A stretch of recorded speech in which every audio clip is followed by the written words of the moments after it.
Alright, hey guys, AnimeWestReacts here. It's gonna be continuing Genshin Impact Parade of Providence, or starting it. So yeah.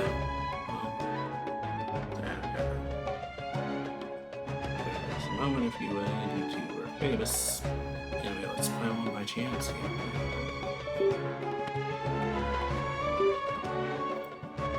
We sure are! And who are you?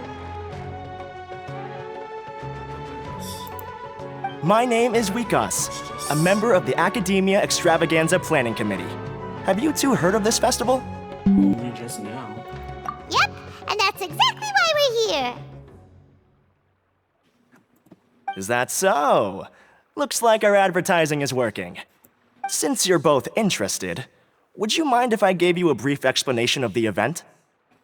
That would be helpful, thanks. So, the Academia Extravaganza is a grand event run by the Academia with a long and storied history.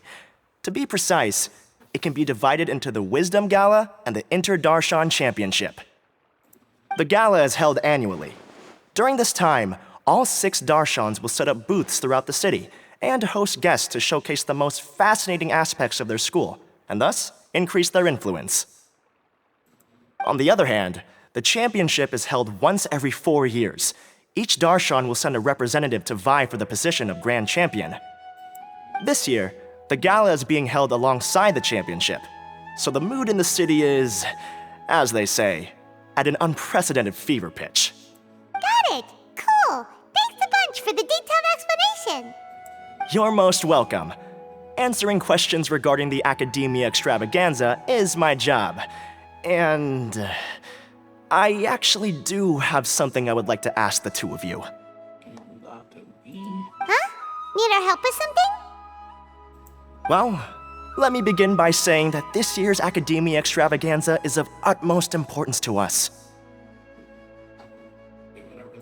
Lesser Lord Kusanali and the sages came up with a plan for the Academia to recruit talented people from the desert starting next year.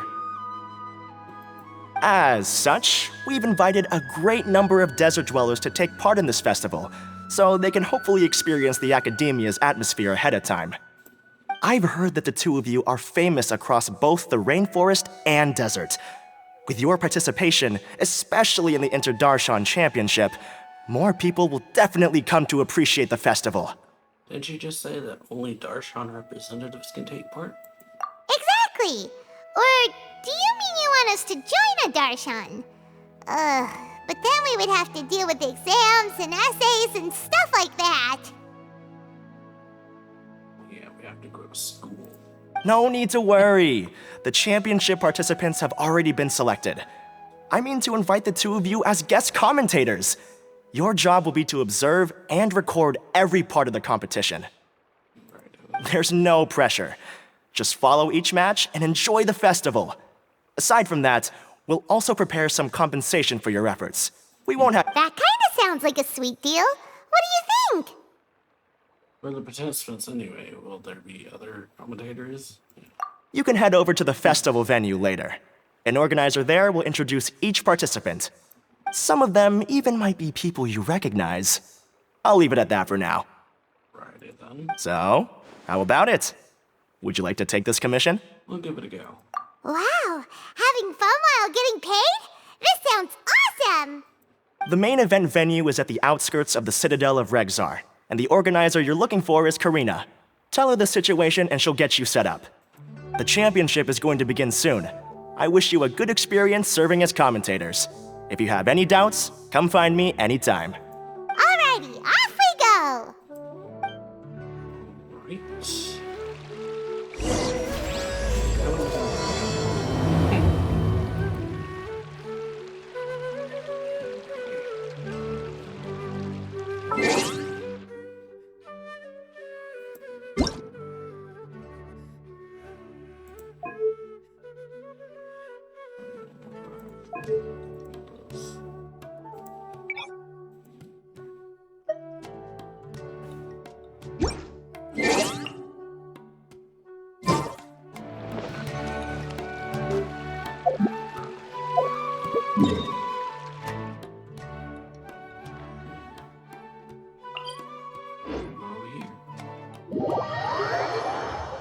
Where we're going.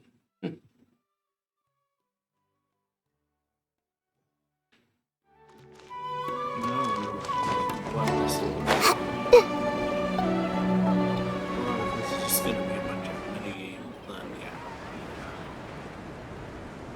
Let's see what I decide to do. Welcome, one and all, to the Academia Extravaganza. Now then, allow me to reveal the prizes for this iteration of the Inter-Darshan Championship. Fabulous monetary rewards, research funds, a limited edition Genius Invocation TCG card, and the right to wear the Diadem of Knowledge. I believe that I need not elaborate as to how this is a symbol of great honor. She should be Karina, right? Looks like she's in the middle of something. Let's wait till she's less busy, then go. The Diadem of Knowledge. What a perfect work of art. Diadem of Knowledge. Every time I see it, I feel like I'm losing myself in its beauty. The one who proves fit to wear it must be a rare genius indeed. I believe that most of you have already seen the Diadem of Knowledge or have heard tales about it. 20 years ago, a researcher named Sachin bought it for a large sum of mora before donating it to the Academia. Okay. The generous championship prizes are also sourced from his sponsorship. Before we begin, allow me to express our gratitude to this researcher, who cannot be with us right now. Oh. Something there. Things can only get worse. Things can only go from bad to worse. What is this place? Who are you? Human nature begets conflict, and conflict begets ruin. From the beginning, the seeds of wickedness have been. Okay. Hey, stop spacing out! Ah. Paimon called out to you, but you didn't respond. You okay? Did you stay up late without telling Paimon? I was. All right.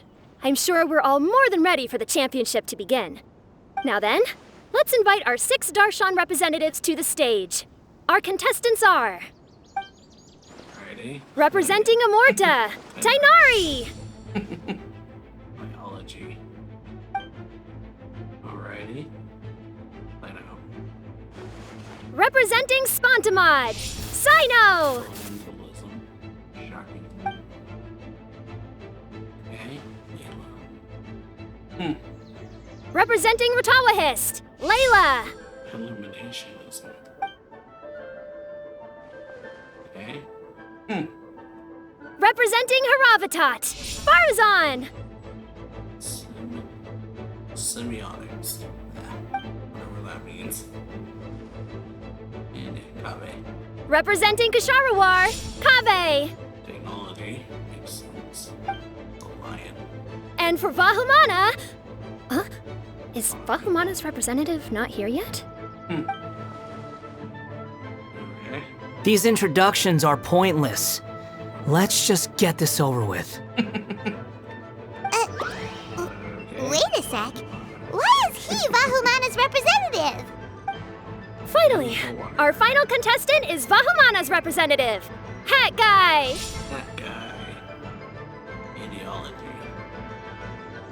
Interesting. Oh, so that's Hat Guy. Hat. I think I've seen him before. You know who he is? I've heard that he's a researcher from a different country who nominally belongs to Vahumana. Word is that he's written a lot of political analyses. His manner of speech hasn't made him popular amongst most other Vahumana researchers, but his comings and goings are quite irregular, so he doesn't interact with others much. Very interesting. Aside from his more controversial aspects, his perspectives are considered quite incisive. Vahumana has seen a dearth of new talent lately, and some of its existing ones are not currently at the Academia, so I suspect he might have been their only option. It's just kinda weird. Yeah. He doesn't seem like the kind of guy who'd participate in competitions like this one. Oh yeah, I'm quite puzzled too. Now that we have our 6 contestants, the championship will soon begin. Who will triumph this time around? Hold on to your hats, because we're all on this ride together. Huh. We really do know a lot of the contestants. Know all of them pretty much. got you. Oh, right! We're guest commentators, aren't we? So figuring out everyone's reasons for participating is in our job description. Let's go ask them when we go say hi. Especially him. Yeah. Paimon still thinks it's weird that he's here. Figure out why he's here. Right? Oh, yeah. Okay, the guard inside. They're gonna be in groups, I guess. We meet again, you two. Hey, Tainari! We came here to check out this extravaganza event, and then they invited us to be guest commentators. Is that so? I heard that there would be guest commentators Yeah, recording the voice. proceedings with cameras, but I didn't expect they'd be you two. I can definitely hear the voice change. It's a pleasant surprise that you're visiting Sumeru again while I'm still on leave. When everything comes together perfectly like this, I call it the biryani factor. Biryani factor. Because it's always rice to meet stew again. Oh boy. Uh, Yeah. So, Tainari, you're representing Amurta, and Sino is representing Spantamad. But haven't you both already graduated? Can alumni also take part in a competition? That's a good question. I had wondered the same thing. When I was told the news, I was actually more shocked than you are now. I later found out that anyone who has been a part of a particular darshan has the right to participate. Graduation status has no effect. That's interesting. So that's the rule, huh? There are some restrictions, though. For example, sages cannot participate. Any given person can only participate in one instance of the championship, and so on. Okay. That's right. Also, there are two methods by which the darshan representatives are chosen. One is self-nomination, and the other is to be recommended by over half of one's darshan. You must have been a case of the latter, Tainari. I heard that quite a few of your juniors petitioned for your candidacy. Sometimes I wish I could clap a few of them over the head and tell them to spend that time on studying instead. Can you refuse? Well, you can, but after some consideration, I realize this could be a good opportunity for me. Next month, we're having a public lecture on ecology at Gandharvaville. If I participate in this event, I might be able to utilize its popularity to promote the lecture. Oh, that's a smart way to do it. Use it for promotional purposes. I'm not that concerned about becoming the champion, unlike someone here. So you volunteered yourself, Sino? Yes. I'm using the last of my leave for this. When I heard that a limited edition Genius Invocation TCG card was one of the prizes, I signed myself up. This year's card is a rare one indeed. It would be a shame if I missed out on it. Alrighty. Wait, is it some kind of super powerful card? No, it's a very common one. But it has a holographic layer. So what's the point? It's very cool. It's cool. Yeah. Paimon meant apart from being very cool. That is reason enough. I shall do my all to emerge victorious and add it to my deck. As someone who doesn't play cards much, I can't quite relate. I can But it appreciate isn't that. surprising that everyone has their own reasons for taking part in the tournament. That's Fair enough. Alright, let's go find someone else to question. right. Alright, Sino. Okay, Bartland, Lila, and Kaveh. Kaveh! Farzan! Layla! Huh? Oh, it's you. Why are you here? We're here as specially invited guest commentators. Our job is to record what happens during the competition. Is that so? In that case, I'll have to trouble you to catch the moment of my triumph on camera. Remember to shoot from behind at a lower angle. You know, to capture a seniors class. Right, Farzan. Since I haven't actually met Farzan. A reacher from 100 years ago is a household name in Harvard, but she is better known in Sumeru at large for her work in mechanics. Once she was trapped from a strange ruin and only escaped after much peril. Only at a century had passed for the world she emerged into, and it was no longer the place she remembered. Now, whether it's be due to academic disagreements or the passage of time, she has quite a few things to say about the current state of the academia and is not afraid to put her sharp tongue to use in commenting about other researchers. However, she can be quite easy to talk to so long as you call her Madam, that is. Okay. Don't get ahead of yourself now. Victory will obviously be mine.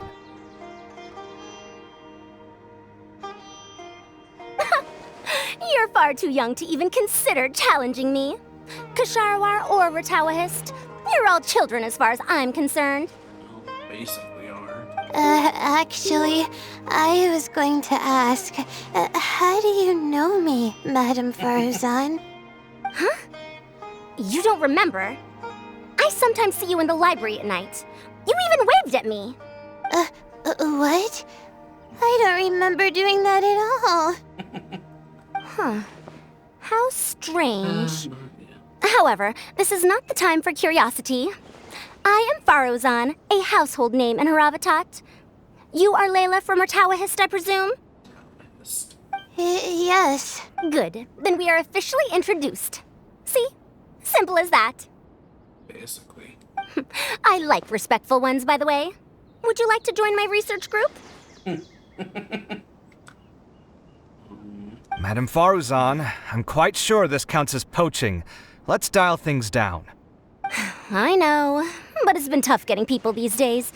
And research funding has been hard to secure. But once I win this tournament, it'll be a different story. So you're just here to increase the amount of funding you're getting? Well, not just that. What, are you curious about my reasons for participating in this event? Well, I suppose that's to be expected. You are our guest commentators after all.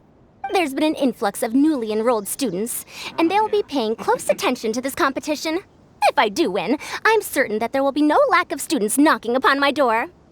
Moreover, research resources will be made available to the victor, so that will nix my funding issues. Therefore, my two juniors, I do apologize, but I fully intend to emerge triumphant. I'll do my best as well. At least I don't plan to lose too badly.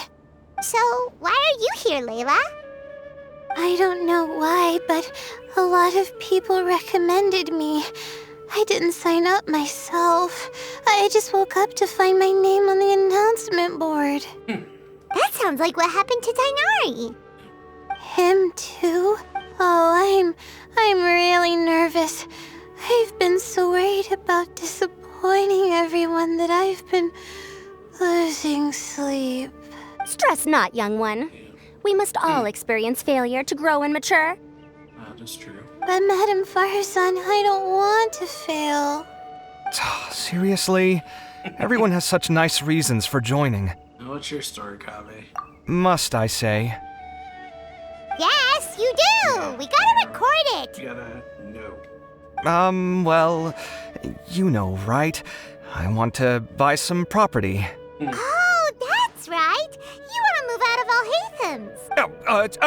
What? Alhaitham? What about him? This has nothing to do with him.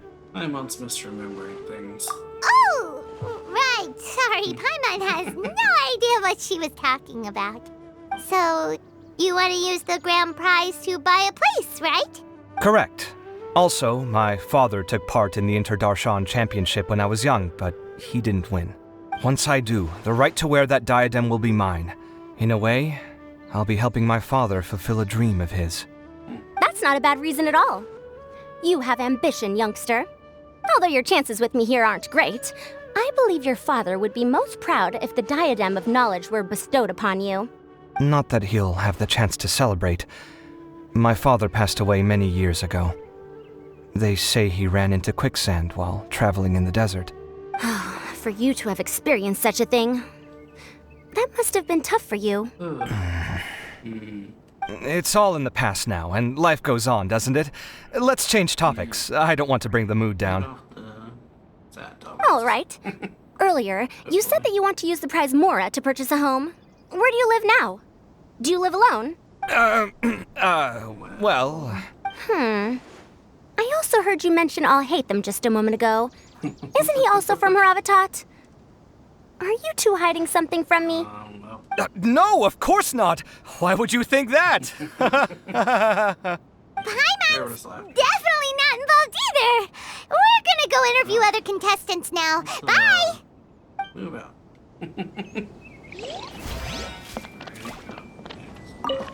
Forgot about that. You know, I was just thinking, how did the two of you meet? I was wrestling with a particularly tricky problem, and she happened to pass by while I was puzzling over it at the house of Dana. She then proceeded to provide some comments. Provide some comments? I was bestowing instruction. In truth, I have no intention of solving Ksharowar's problems for them.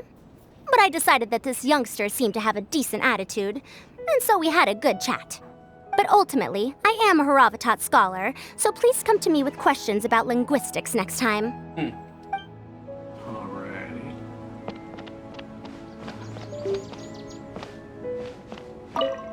I'm surprised you were willing to come to Sumeru City at all. Well, the atmosphere at the Academia has improved immensely since Azar and his ilk were deposed.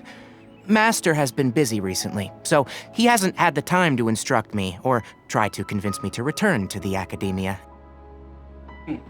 So I've been occasionally visiting the city these days. Trade and business are in greater abundance here, so it's much easier to acquire necessary research equipment. Alrighty. I can definitely hear the voice change for Tainari.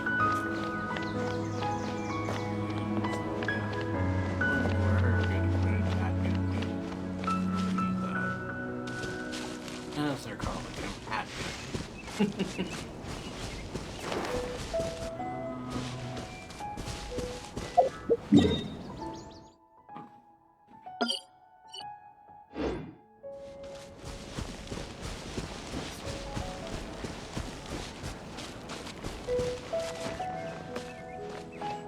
Here you are.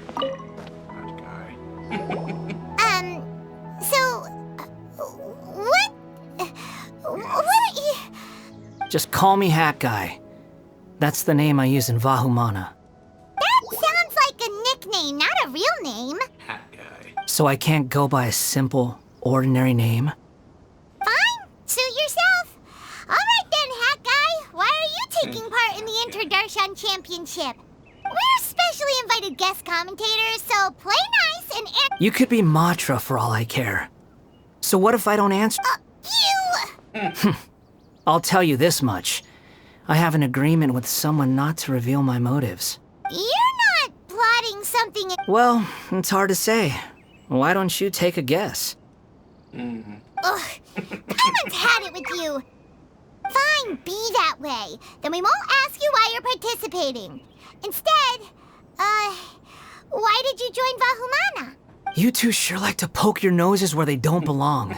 If I don't say anything, are you going to annoy me to death? Probably. I heard that the Vahumana researcher named Akaba was researching the Tatarasuna incident, so I wrote a few essays to refute his points. Later, when I was bored, I wrote some commentary on societal issues in Inazuma. I didn't expect Vahumana to consider me as one of them. Someone even invited me to a lecture or whatever. From start to finish, it was just the wishful thinking of idiots. A misunderstanding. There's your answer. Simple. Alrighty, so I just corrected a guy's paper and then... But when Lesser Lord Kusanali heard about this, she went out of her way to get me registered in Vahumana. She used the name Hat Guy. What was he just doing? Enough chit-chat. You're better off wasting your time with the other contestants. Someone's about to get very unlucky. Wanna guess who? How is anyone supposed to relax with you around? We've got to stay alert and keep a close eye on him. Alrighty. Looks like Karina's got a moment now. Let's go chat with her. Alrighty.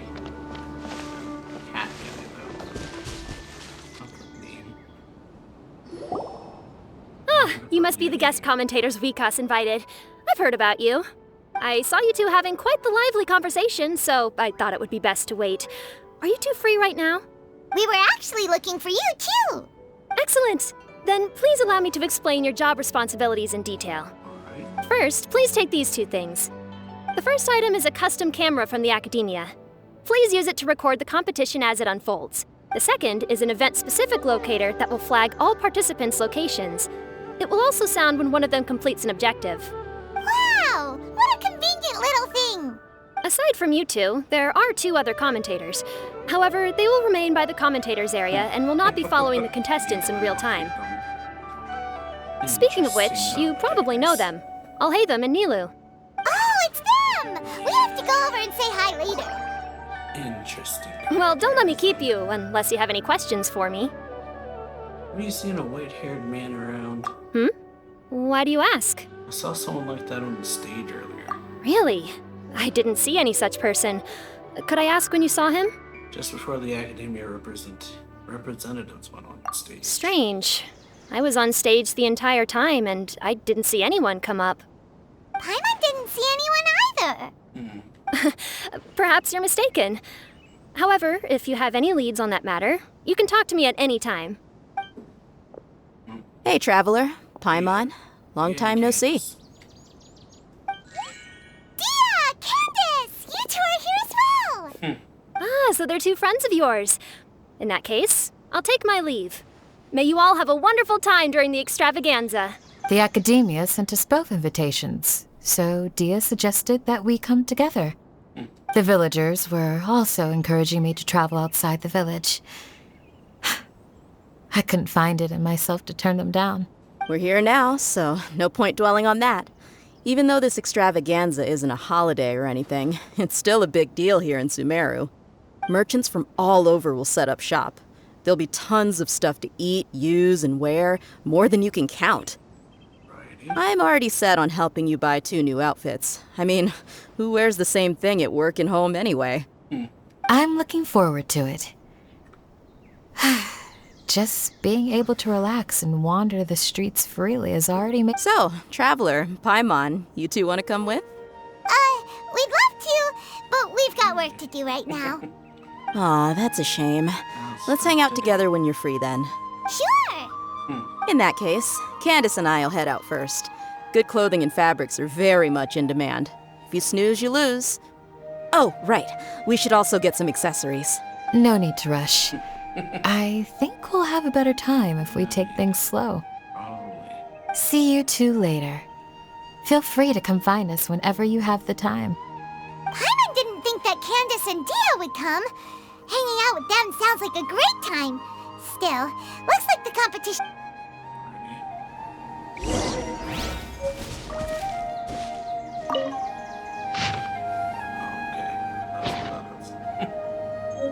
was just looking at the board with like the elements. Well, I think there's more elements. 6.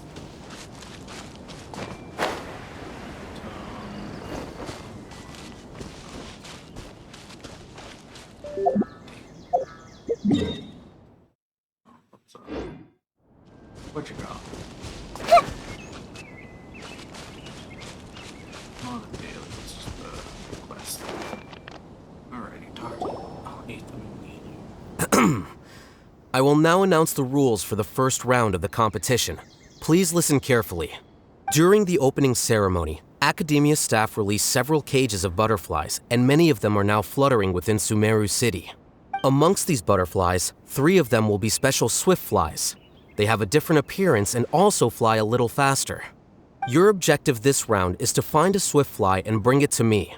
3 points will be awarded to the first participant to return, 2 to the second, and 1 point to the third. That is all for the first round.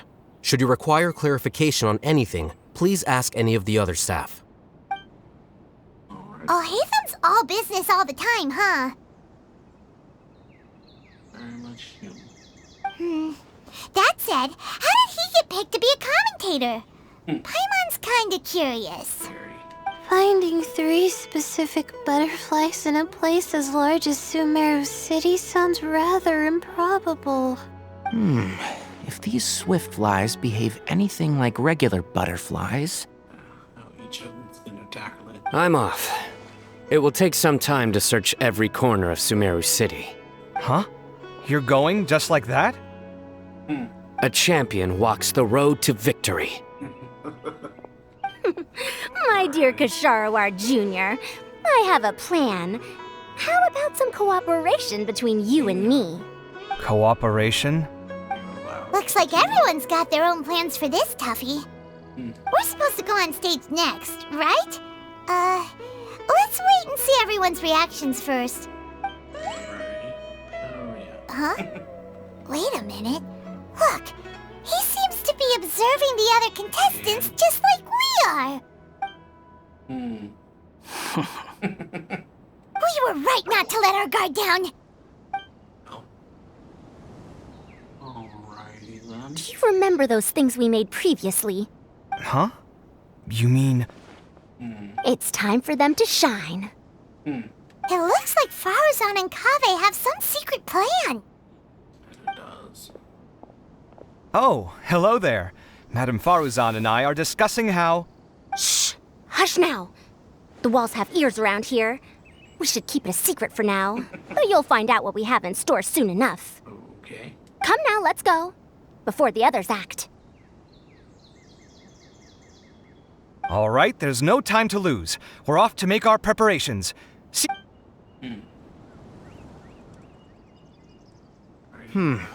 This is basically what I'll need. Do you think you'll have any difficulties? I have most of the reagents with me, and I can buy the rest. Kale, you're here too! Tainari, you have a master plan ready?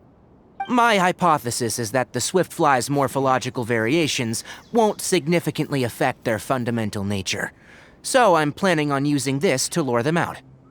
Of course, I could be wrong. Every mutation opens the door to new possibilities, especially when they are artificially introduced. Using their biology, basically, like what studies. Details will have to wait until after the post-experimental analysis. For now, Kale and I are going to buy some reagents for our experiment. Alright, well, see you later. Okay, see ya! Alrighty, so yeah, everyone's got their own thing they're doing. Hey, Layla! You look a little worried. Yeah, I have no idea what I should do. What color are these swift flies? Do they have special markings? How do they differ from ordinary butterflies? Oh, I can't even figure out these basic questions, and most of what I've learned in the past is completely useless here. Aren't people who research the stars supposed to have some extraordinary abilities? Why not use astrology to solve it? Oh, you're another contestant. That guy, was it? Is it that you can't use astrology during the day? Guess that skill's less useful than I thought. No, it's not like that. If it's daytime, all I need is an astrolabe. So, why don't you do that then? Mona Magistus, the astrologist, said that those who constantly use astrology to obtain things that shouldn't be theirs will eventually lose the blessing from the stars. It's just something I read in an academic publication. I really love to read Mona's essays.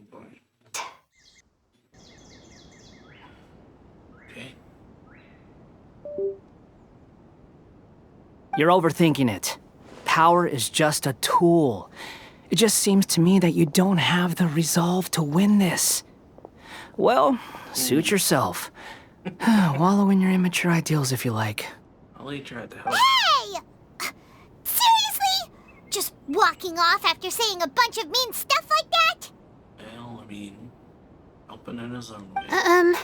Did I say something wrong just now? No, it's good to have your own convictions. It's just different perspective, that's all. Thank you so much. I've made up my mind not to use astrology for this. I think I'll just try my luck in the city. To be honest, I've always been pretty good at observation, and if I'm fortunate, I might be able to find that special butterfly species. Lord Cyno seems to have found a swiftfly. Come on, let's go check it out. Really? Where? The butterfly flew up high, and he's chasing it now. Oh, no time to lose. Let's go see. As expected of Sino. Actually, shouldn't you two go have a look as well? The moment when he catches the butterfly will likely be one worth recording after all. I'll head into the city shortly to start my own search. I'll see you later. Alright, in that case, let's go see Sino first, and then we can check on what everyone else is up. Alrighty. I'm Sino. It's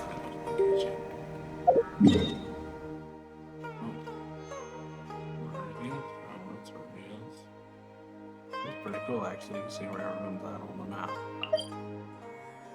Part is on there. Over here.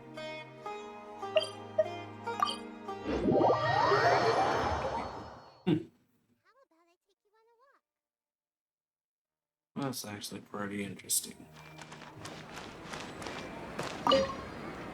Good. We've got all our ingredients. Next, could I trouble you to help me mix them together? Of course, Master. Alrighty. I'm just gonna talk to them. I find this pretty interesting. Oh, there's the side of this here somewhere.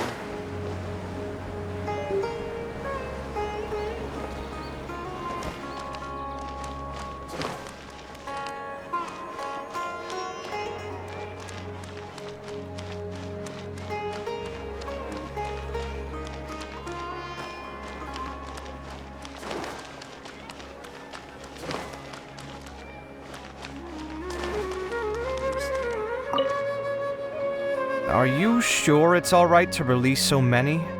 Have some faith. It'll be fine.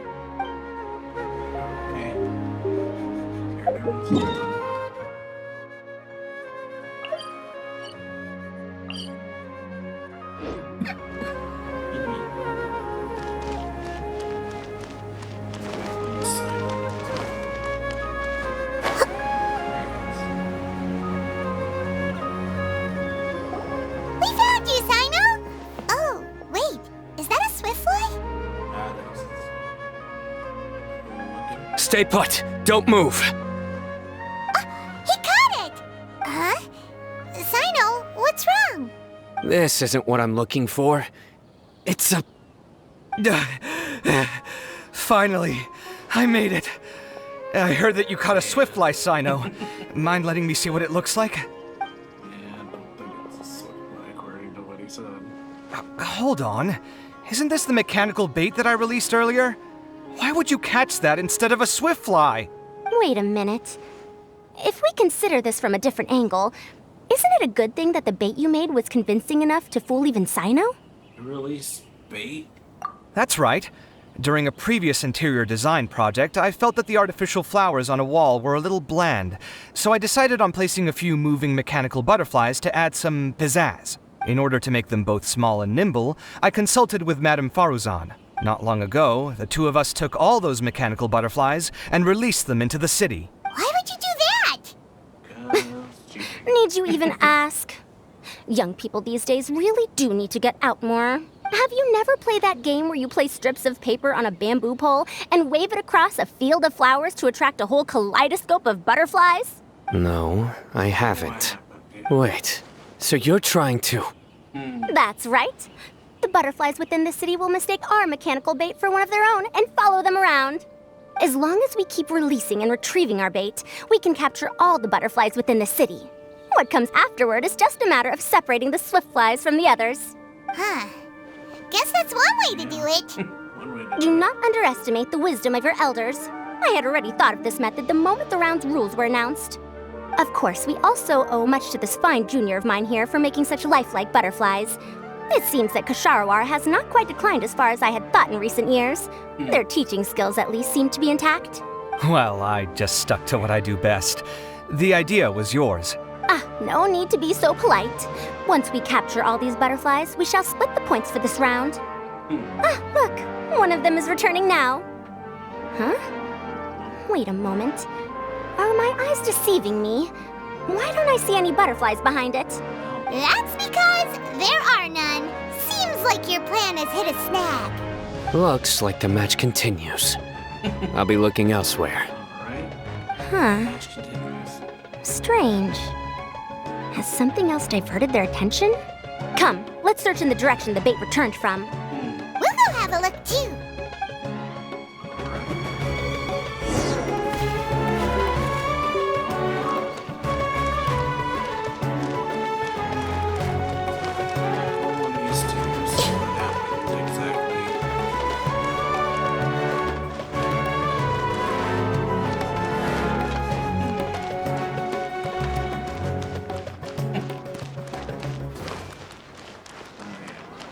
Looking for butterflies, apparently.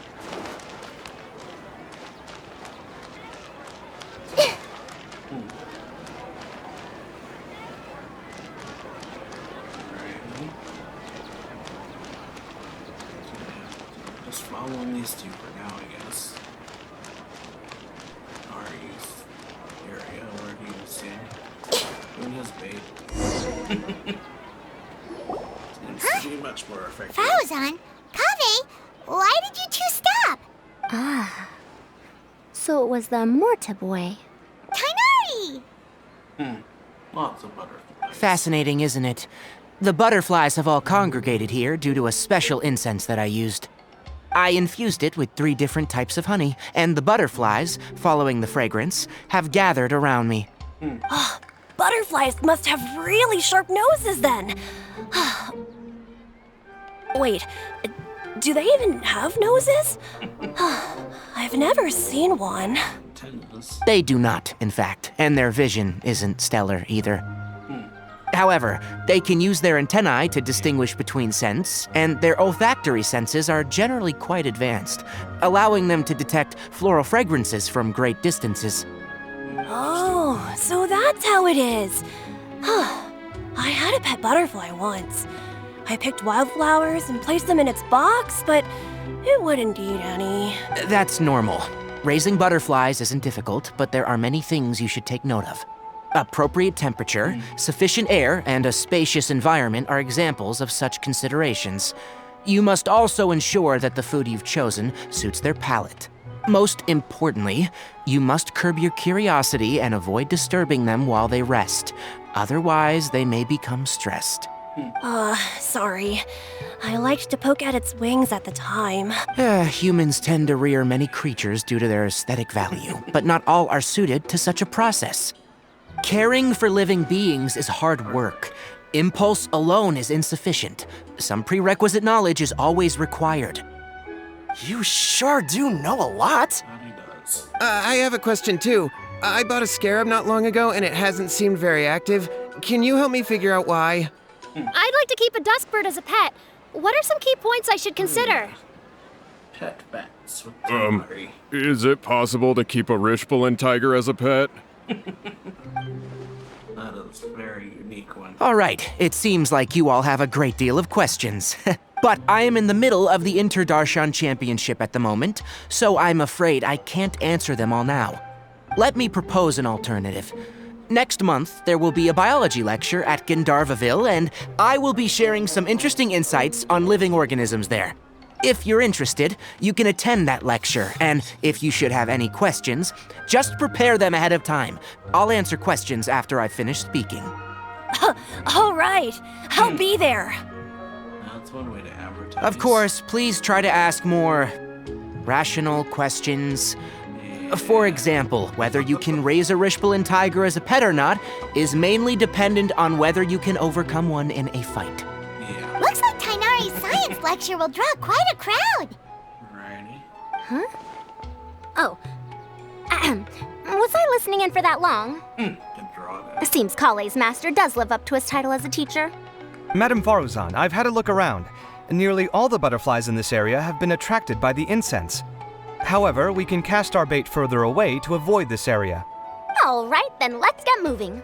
We shan't let all the butterflies get away from us if we can help it. Seems like the competition's really heating up. Let's go see how the other contestants are doing. Alrighty. They're very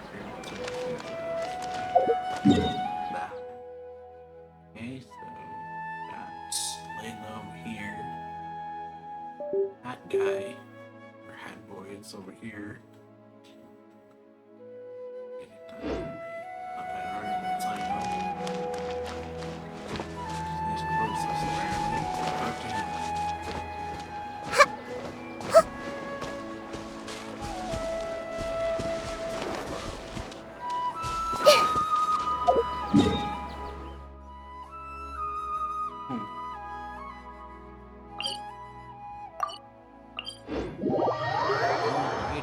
This is interesting so far.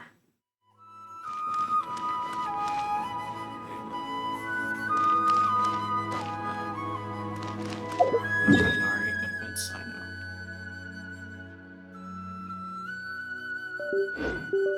This way.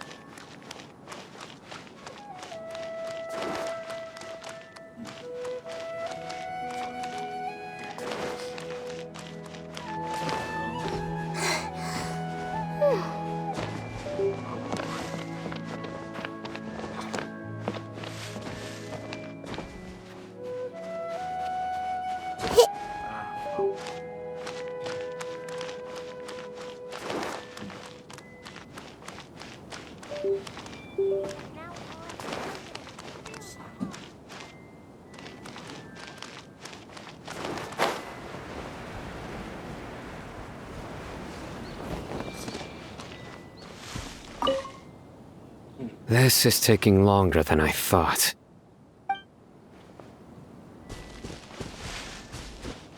We need to be cultivating the scholars of the future.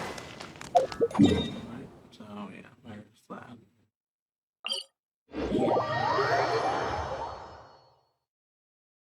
Talk to Layla. Layla, and then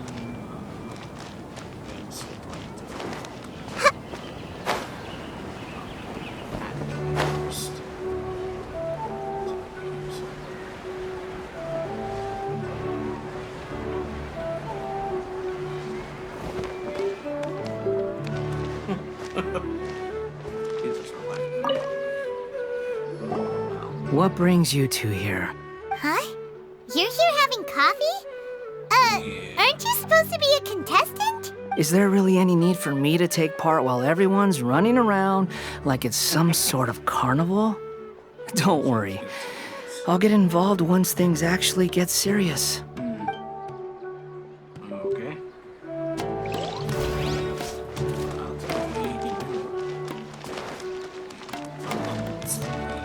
Has to actively try.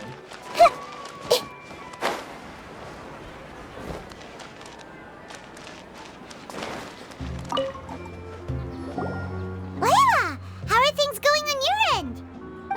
I've been searching for quite a while now, but I haven't seen any sign of the Swiftflies yet. Instead, I ended up catching a few mechanical devices that looked very similar to butterflies. I wonder where they came from. Looks like Baruzan and Kave's devices are everywhere now. I'll keep up the search. That said, I've noticed that a number of butterflies in the city has already decreased a lot compared to when the event started. Probably because the other contestants are coming up with their own ways to catch butterflies. Alright, I'll do my best too. What's this? Could it be a Swiftfly? Oh, what a coincidence. I guess I just need to catch it now, right? Oh, please wait. Aw, there it goes. It's so fast! Paimon thought all Hatham said they were only a little faster. No, come back. Come on, Traveler, let's go too. The locator's going off. Looks like someone's already caught themselves a Swiftfly. That is, yeah.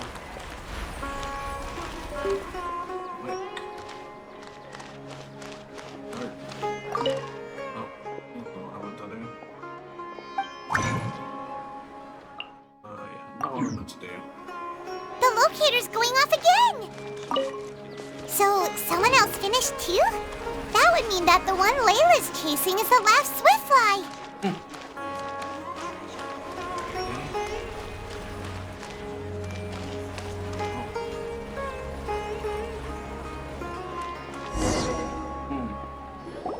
Oh, it just occurred to me that we should also get you a makeup box. No, it's fine. I don't think I'll end up using it. Maybe you won't, but it doesn't hurt to have one, right? Come on, just trust me on this one. Huh? Who are you, and what do you want? Please, don't move. Don't move? Who sent you? Dear. Don't worry, I can handle this. Now, tell me, what do you want? Oh, that's nice. Nice picture. I believe she's looking for this. Here, take it.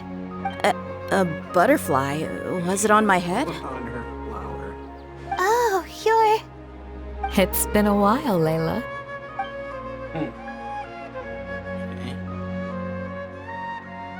A friend of yours? Oh, so she must be the one you were telling me about. Huh? You two know each other? Oh yeah, it has been some time. The first time I ever woke up after sleepwalking, I somehow found myself in our village. Candace was the one who took care of me then. That's right. She didn't look well, so I gave her something to eat. She said a lot of complicated things about astrology, the night sky, the stars. Not sure I understood it all, but it sounded pretty enchanting. Right. Do you still want this butterfly? It seems like you were chasing it all the way here. It's of little use to me, but if you don't want it, I can release it. Just let her have it. It's no big deal. The Swiftfly was flying so fast, but you were able to catch it like it was nothing, Candace. Oh, it didn't seem that quick, really. I was actually worried that I would injure it. But I'm glad that didn't happen. Anyway, sorry about the butterfly thing. With the way you suddenly came running over like that, I thought you were hired to take us out or something. Huh. On second thought, I guess I've never seen an assassin that looks tired with dark bags around their eyes. Oh, you must be taking part in the championship. Take it from me. Don't let it stop you from getting some rest. I'll do what I can. Thank you. We'll be on our way then. See you later. Alrighty, let's bring the Swiftfly back together with Layla.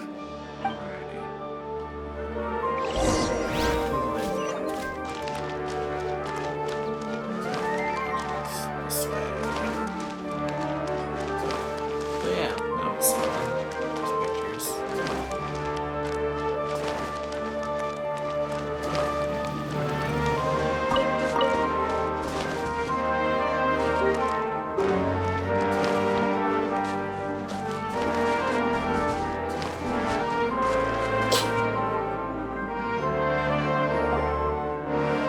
It seems we have a third contestant who has returned with a Swiftfly.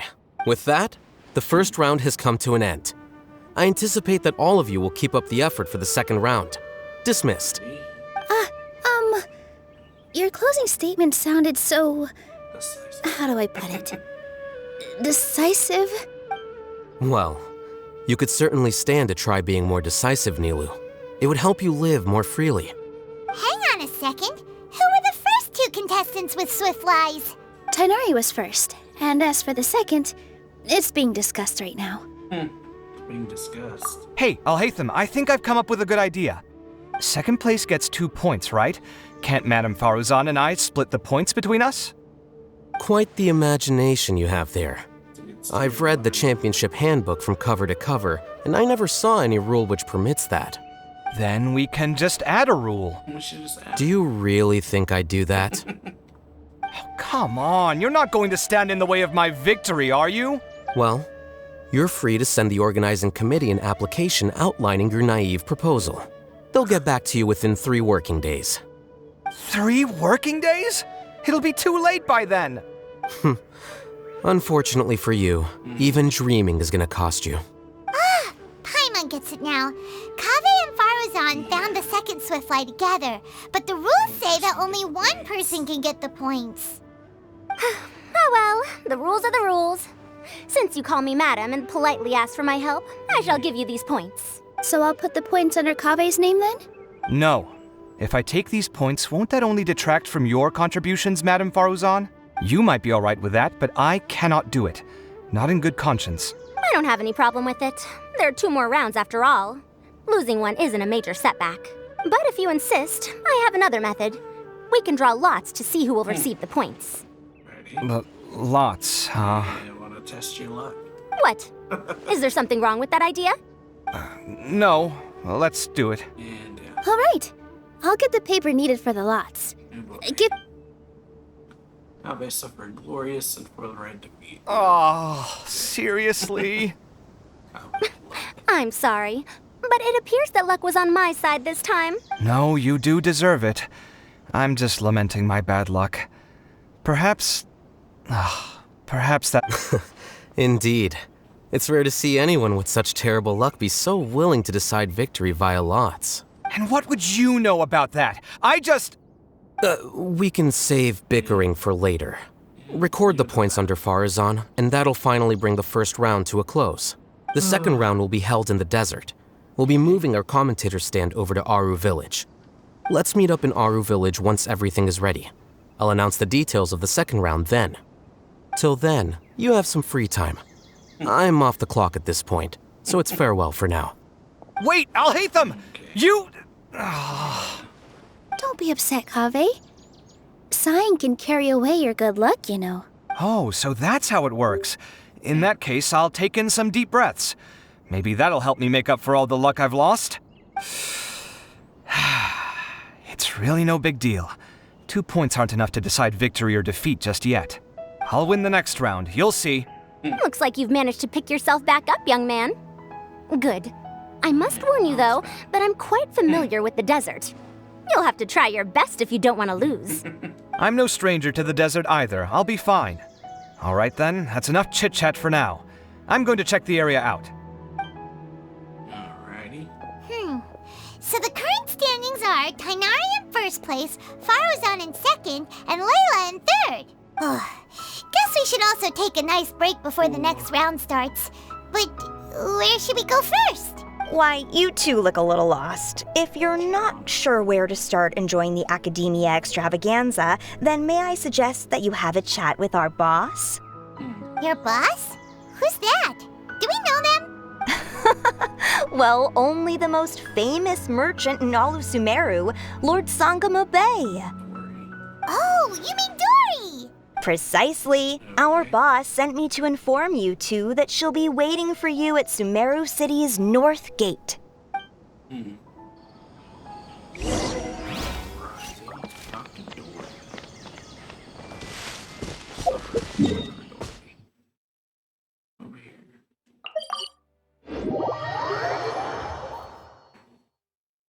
Okay then.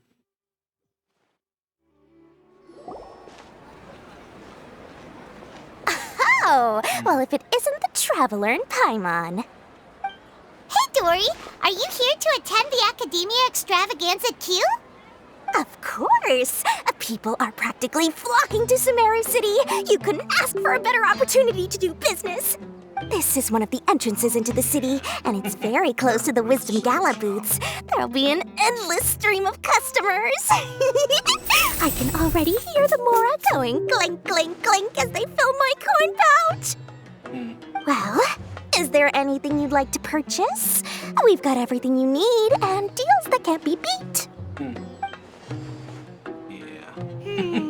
Well, do you have anything to eat? Oh, wait, we're celebrating the extravaganza and you're only thinking of eating... I mean, of course, we've got lots of things to eat. That said, I recommend that you also consider some of the great bargains we have going on. The Wisdom Gala is about to begin, and once it starts, each of the Darshans will prepare a small challenge for everyone. And just between us, I have some super booster supplements for sale. Eat just one to boost both your strength and dexterity for a short time, allowing you to overcome any challenge. little challenges are gonna be a cinch for the two of us. Just you watch. Anyway, Paimon just wants something to eat, please. If you don't have any food, then we'll just go somewhere else. Alright, alright. Mora is Mora, after all. What would you like to eat? Well, Paimon's pretty hungry right now. Do you have any touching? Let me see. This is a huge job, isn't it? If this works out, we'll be set. Here you go. 2 servings of touching. See? I told you there's nothing Lord Sangamabe can't procure. Yay! Huh? What are you looking at, Traveler? Thought I saw someone just now. Oh? Who? Someone we know? They're gone. Was it someone suspicious? Have we attracted some unwanted attention? Huh? What's happening, Dory? Is there something else going on? I don't know who you saw just now, but I do have some hard-to-come-by information about the extravaganza. If you want to know more, we can talk business later.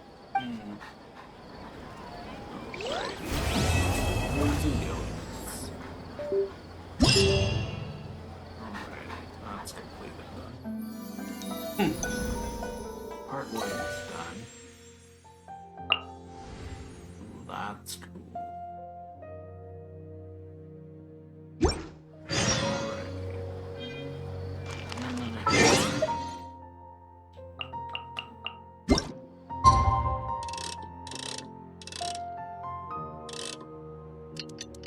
But yeah, pretty cool looking screen there.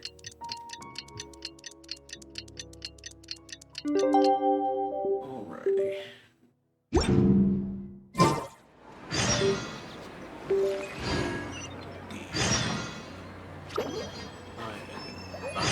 Basically. Side stuff.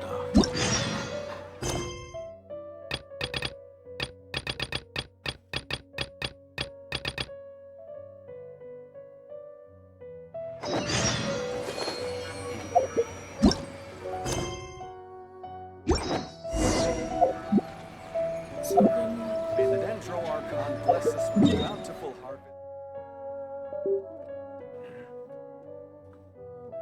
Alrighty, over to our village now.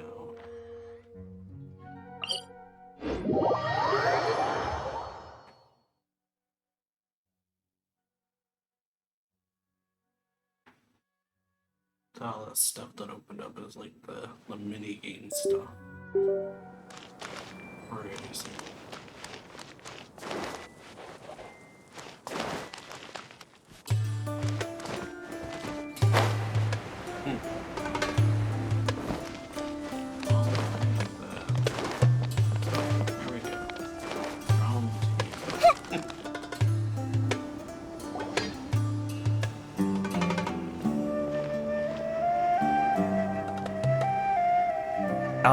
Is it me, or are the bags under your eyes even darker than during the last round?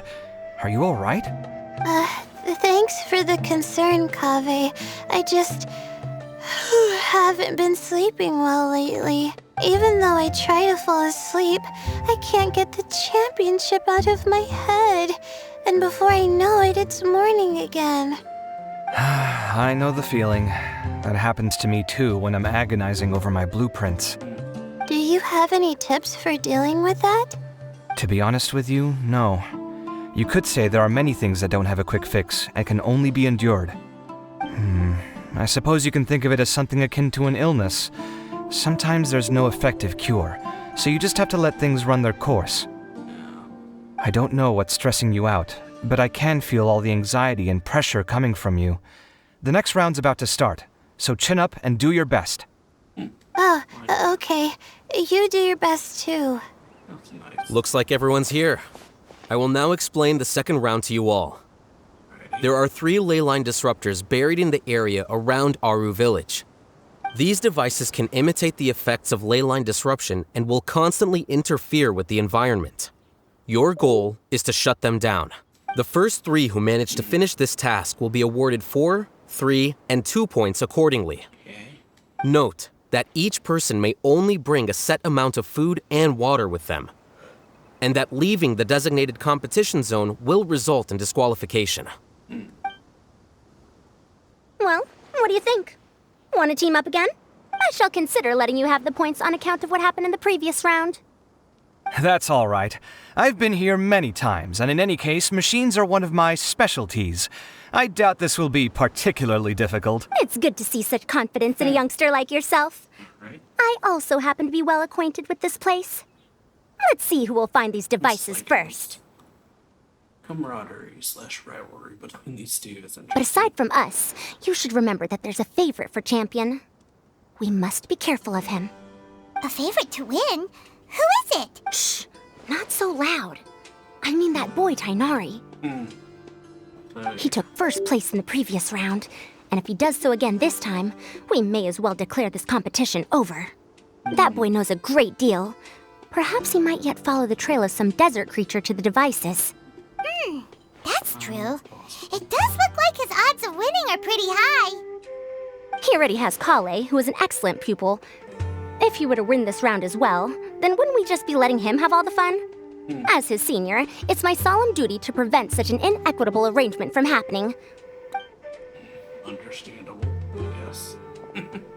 I'll get going as well. See you later. How are you feeling? I think I'm okay, but I'll take things slowly for now. Probably should. Is this all the water we're getting? Sorry, that's what the rules say. While this round seems to be about how quickly you can shut down the devices, it's also testing your ability to survive in tough conditions. I knew it'd be harder than I had expected. So we'll either need to find the devices as quickly as possible, or we'll have to save our energy and wait for an opportunity. Okay, I'll head out shortly. Thanks a lot, Nilu. You're welcome. Please take care of yourself. Yeah, probably should. Well, there goes everybody. So, who should we visit this time? Let Paimon think. Oh, right! Didn't Faruzan say that Tainari's the favorite to win? Let's go look for him first. Alrighty, Tainari first.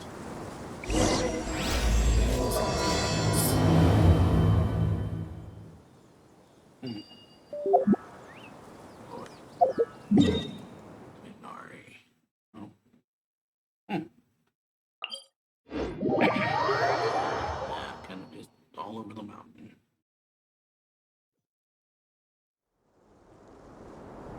Something on your mind again? Let's work through it together. 2 heads are better than 1.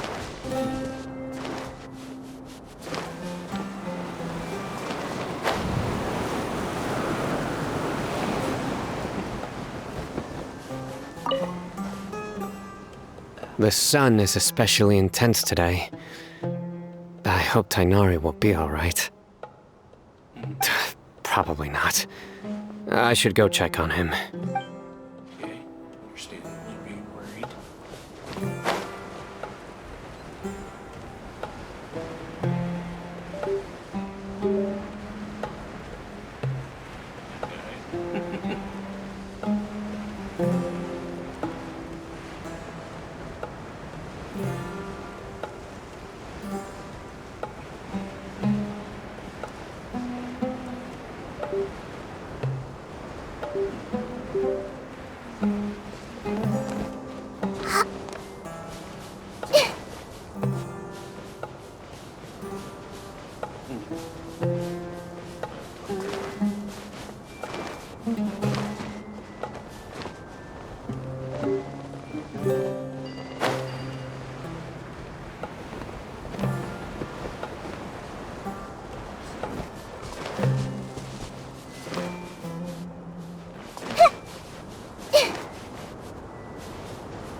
This seems more annoying than the last round.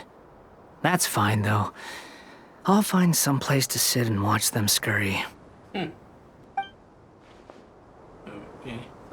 watch everybody else do their work.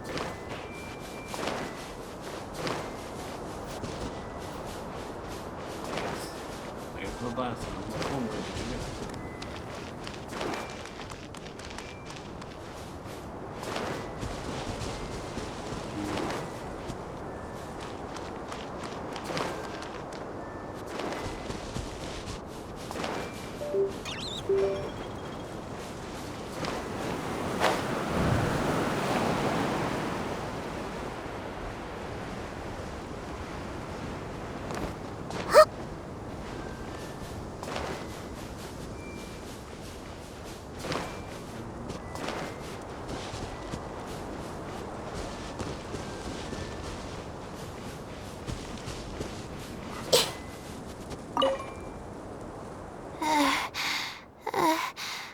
I feel a little faint.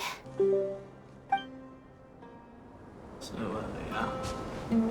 The dangerous out in the desert. We're over here. Other side.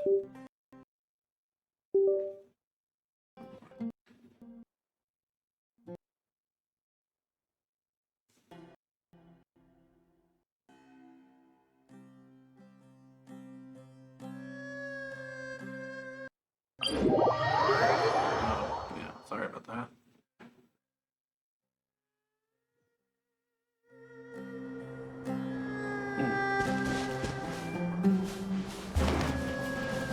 Let's go and see what everyone's gonna say. Let me see. Where would they put one of these disruptors?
It's hard to Tenari then.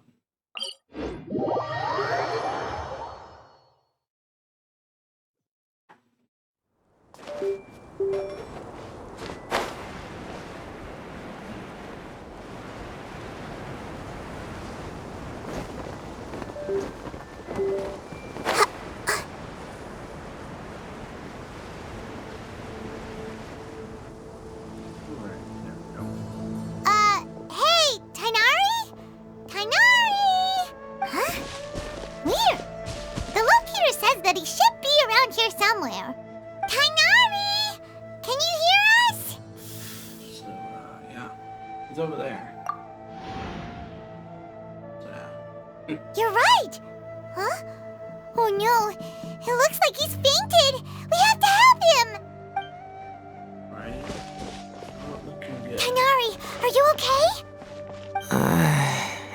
It's so hot. Oh, so you passed out because of the heat?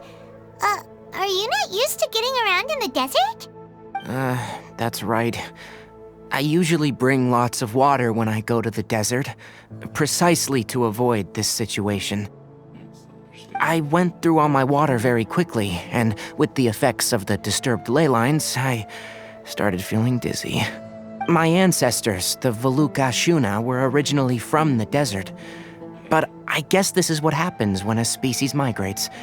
They become intolerant of their original environment. This isn't the time for a history lesson. Let's get you some water. Humans. Such fragile beings.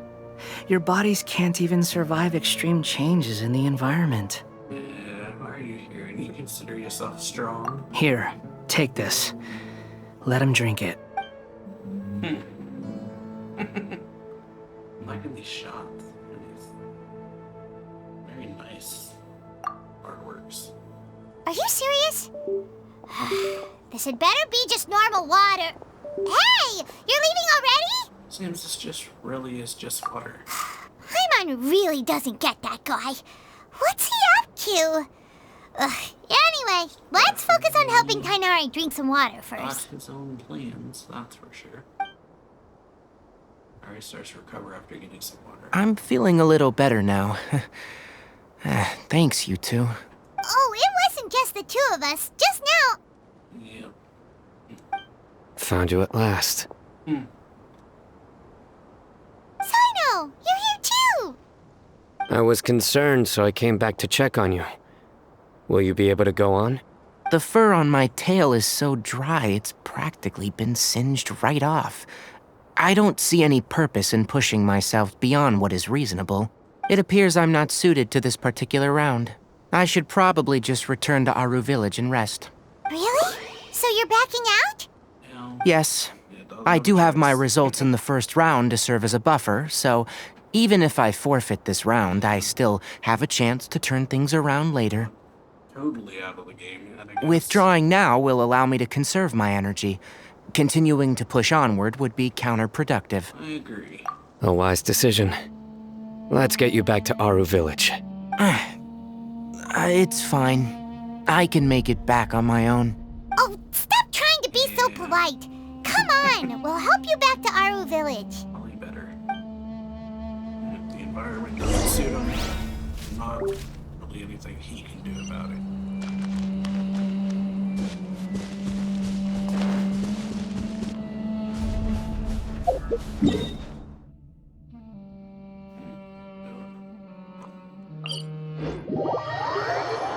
Layla probably gonna pass out too. Let's see where we going.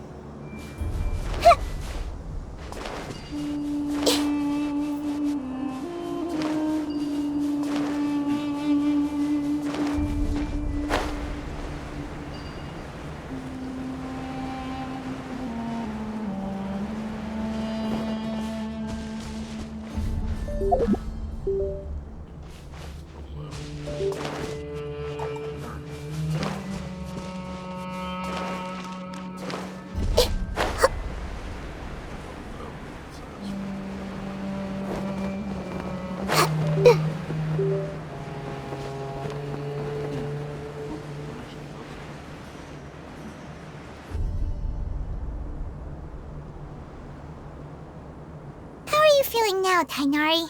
Do you want to rest some more? There's some shade here, so we can stop for a while.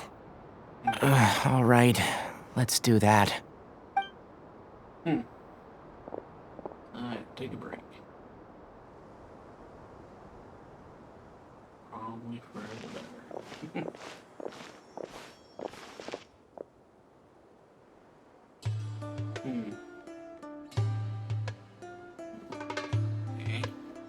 Oh, Sino and Tainari. And you've got the Traveler and Paimon with you. Oh, hey, Layla! Yeah, the sun was too strong, so I decided to take cover here for a while. What about you? Are you all done already? Unfortunately not. I'm not quite as capable as I thought. I intend to withdraw from this round. Sino and the Traveler are escorting me back to Aru Village. Withdraw? Can you even do that? I believe the rules do provide for such a situation. Alhaitham did say that the act of leaving the competition grounds would result in disqualification from the round. Didn't I ask you if you were all right before this? If you had just decided to withdraw then, you wouldn't have had to suffer. Well, I had to try, didn't I? So I tried, and it didn't work out, and now I'm backing out while I can. When I get back, I'm definitely going to make a batch of sun-resistant oil. Next time I venture into the desert, I'll be prepared. By the way, you're Layla, aren't you? You don't look very well yourself. Will you be all right? I did feel a little faint when I first entered the desert, but I feel a lot better after resting here for a while. Be careful not to push yourself too hard.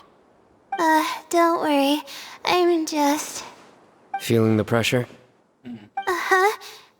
You can tell? Your expression is similar to the ones I see on criminals' faces when I interrogate them. To tell you the truth, I'm still not sure whether I have what it takes to represent the Ratawa Darshan in the championship. Most people voted for me because of all the rumors surrounding me, and to be honest, those rumors don't really mean anything. Now I don't know how to deal with all the expectations they've put on me. Even the people who usually criticize me voted for me this time. So I feel like I have to live up to their expectations somehow. So their expectations are putting pressure on you. Yes.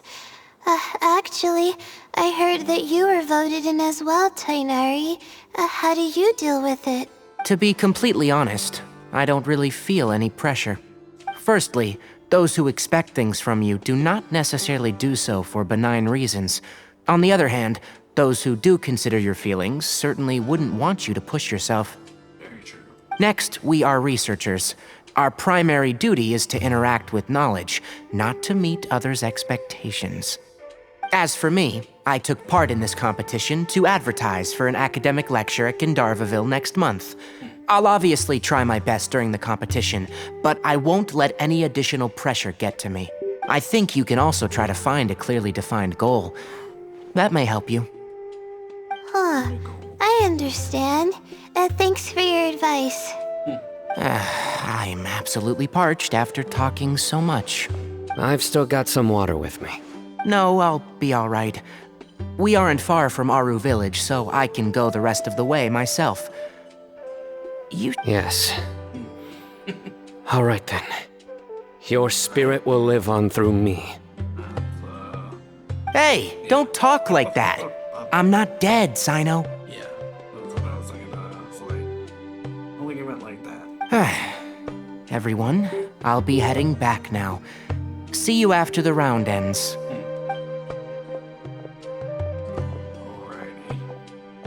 I'll continue searching for the ley line disruptors.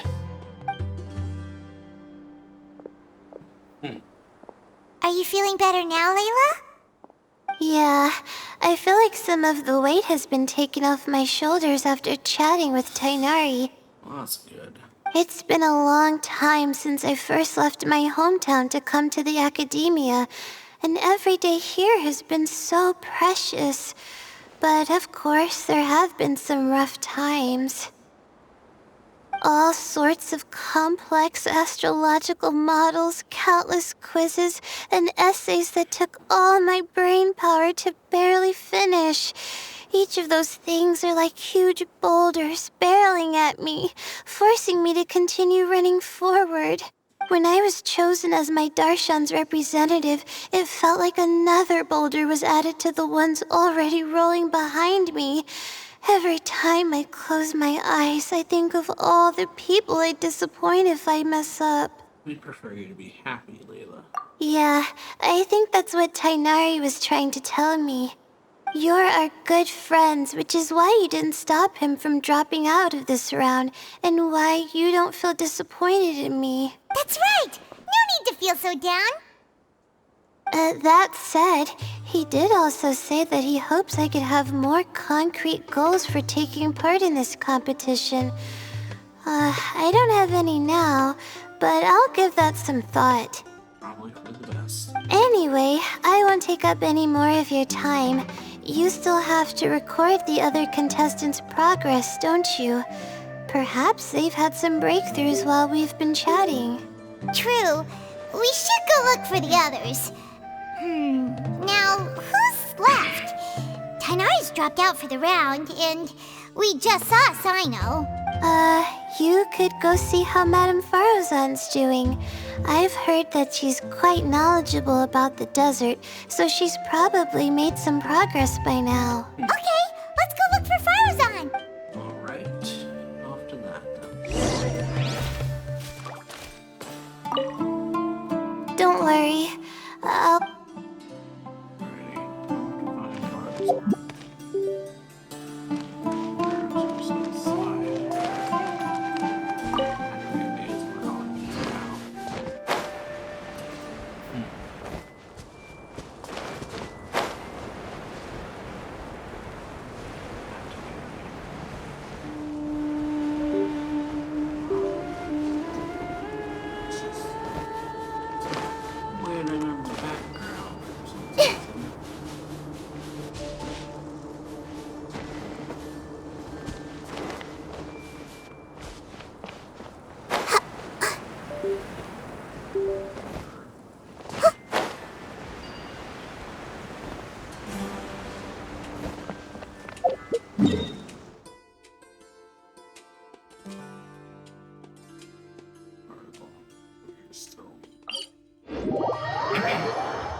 Have you made any progress?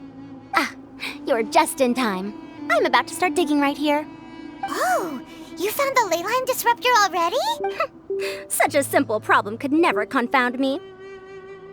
Not long after entering the desert, I discovered a primal construct that was acting abnormally, so I followed it all the way here. Once I got near here, it suddenly disappeared. Something unusual must be happening around this area.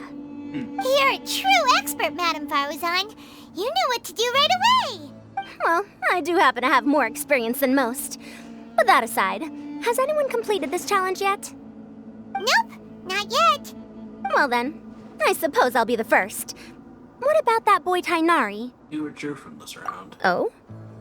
And why's that? He's not used to being out and about in the desert. Huh. I didn't think he would have such a weakness. I suppose he could use a bit more training. What about the others? Is that Ratawahist girl still a bundle of nerves? Tainari gave Layla some advice, and she seems to be doing a lot better now. Sino just started his search for the disruptors, and as for Hat Guy, well, who knows what he's thinking. And what about Kaveh? Has he found a leyline disruptor yet? Paimon doesn't think so, or our locators would have already let us know. Strange. What's he lollygagging for? With his skills, you should have heard something from him by now. Well, I'm afraid the most thrilling moments are already done here. You should probably go find Kaveh and see how he's... Alright, yeah, try to look where you can find him. Location. So here. Right over here.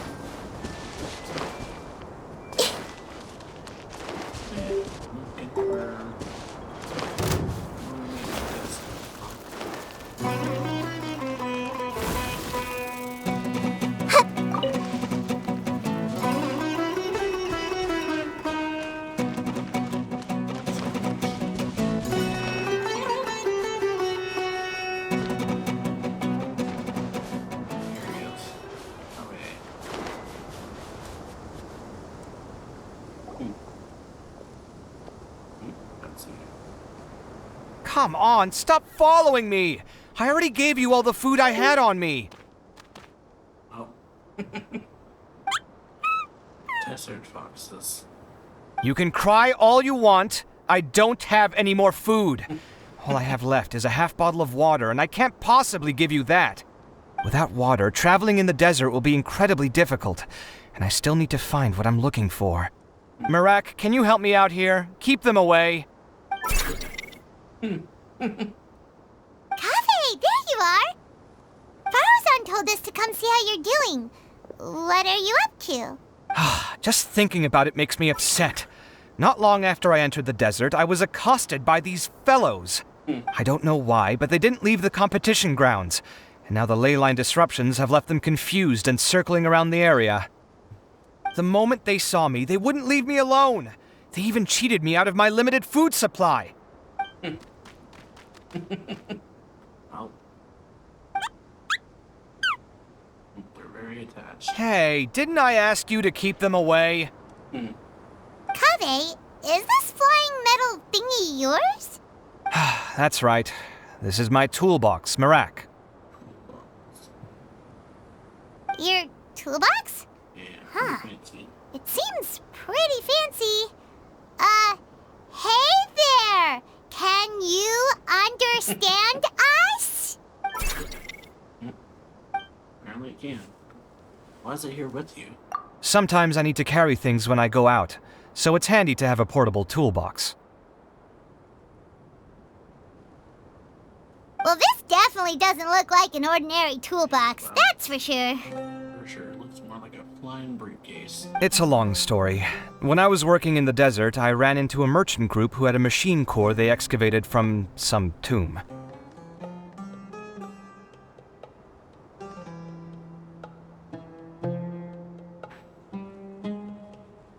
It was clearly from King Deshret's civilization.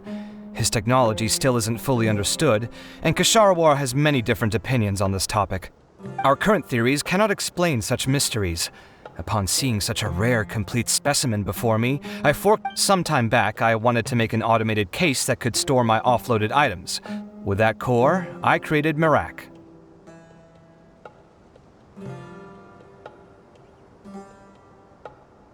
It can't understand commands that are too complex, but it can serve as my assistant and help me with things like mapping and surveying. Most importantly, it can't talk, so it can't give me any attitude.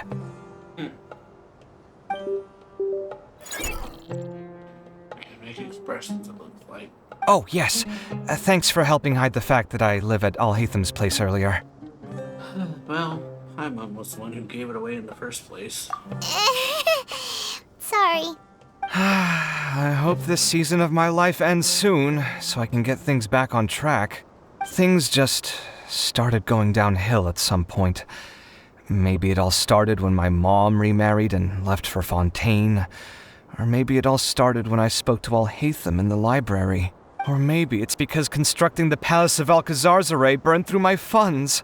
I'm still paying off the debt from that one. Oh, when's this going to end?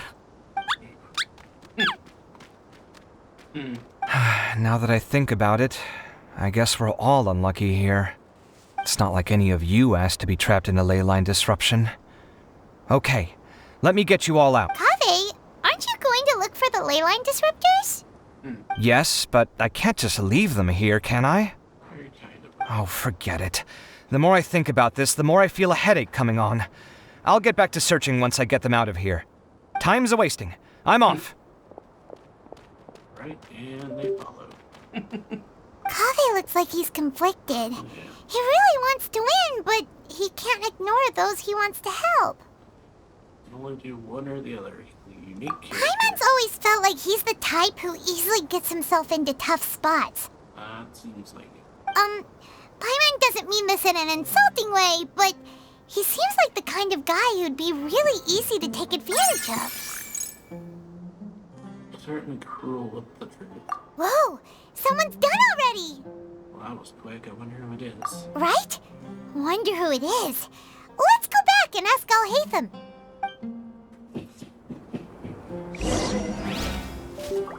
Back to the village.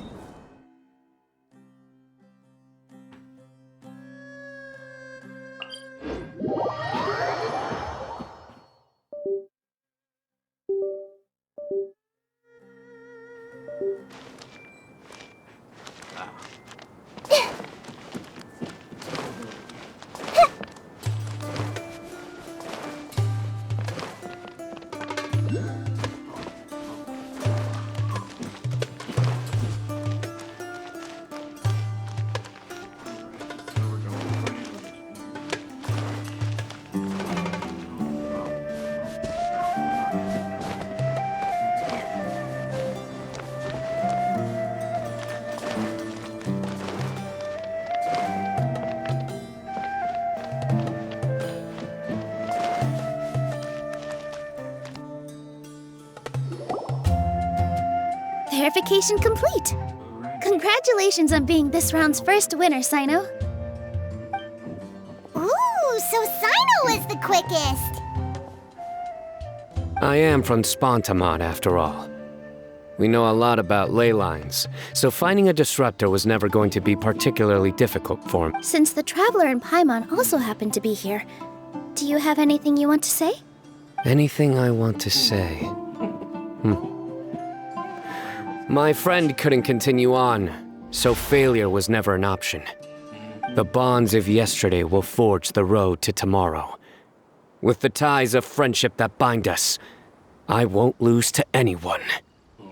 That's a line from King of Invocations, one of my favorite works, and it sums up my thoughts right now. It might be a good thing that Tainari isn't here, or else he'd give Sino a good smack right about now. Not so Sino. Oh wow, it's already so late. Everyone's probably running low on food and water. It'll only get harder from here on out.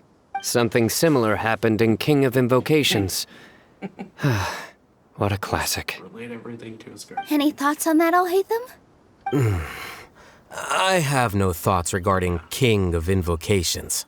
Milu obviously wasn't asking about that. Deserts are much more dangerous at night, so this competition should be nearing its end. At the moment, only Farazan, Layla, and Kaveh remain. I wonder who the next person to find a disruptor will be. Wait, only 3 people are left? Tainari forfeited, and Sino's already done. What about Hat Guy? He also forfeited not long ago. Ugh, Paimon can't understand what he's thinking at all. But, like Alhaitham said, this round's almost over. Let's go see what the other contestants are doing.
Okay, sorry about that. Nope, my dog. It's at the door. Alright.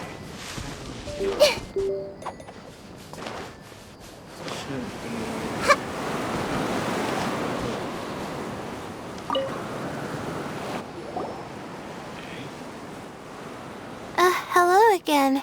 You know, it suddenly occurred to me that you guys have had to do a lot of running around this time. Don't you find it tiring? It was not bad. Really? Wow. I don't know where you get your strength from. The desert's getting colder now that night's falling, and the wind can really sting your face because of all the sand in it. Has anyone finished this round yet? Sino's already shut one down. Have you made any progress yet? I circled the whole area, but I didn't find anything. But I did have the chance to think some more about that thing that was weighing on my mind, and I realized something. And what was that?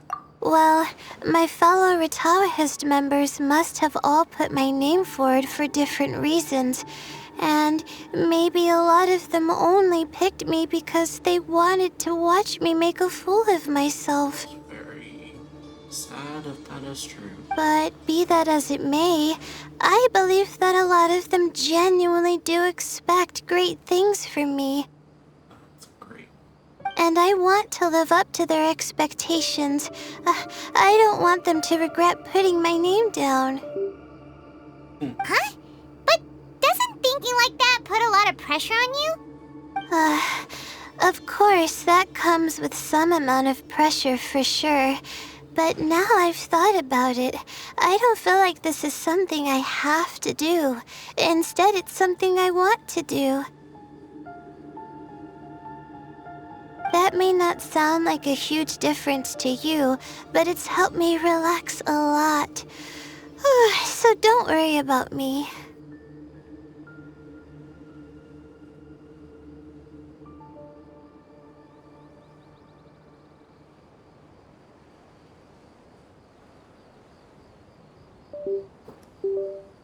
Well, that's great!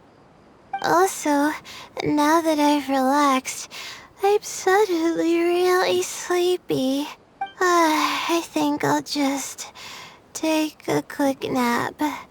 Just a quick one. Here she goes. But the competition isn't over yet. Oh, Layla.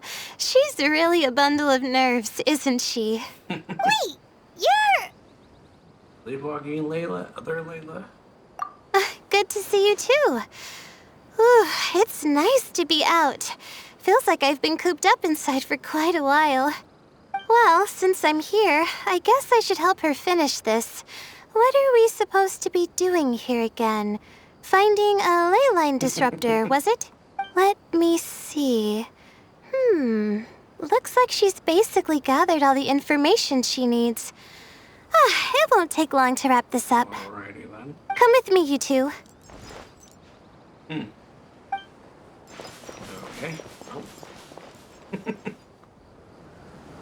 Do you ever get the feeling that the ley lines have a regular flow? Similar to the way that celestial bodies follow fixed orbits. If we were looking down from on high, I wonder whether we'd find that the ley lines are just the reflections of the stars upon the Earth. Not all astrological phenomena can be directly observed. Some are deductions based on other details that we know. It's the same situation with the ley lines. The parts of them that are hidden underground can be identified via elemental energy, sound, and other phenomena. Okay then. You say so.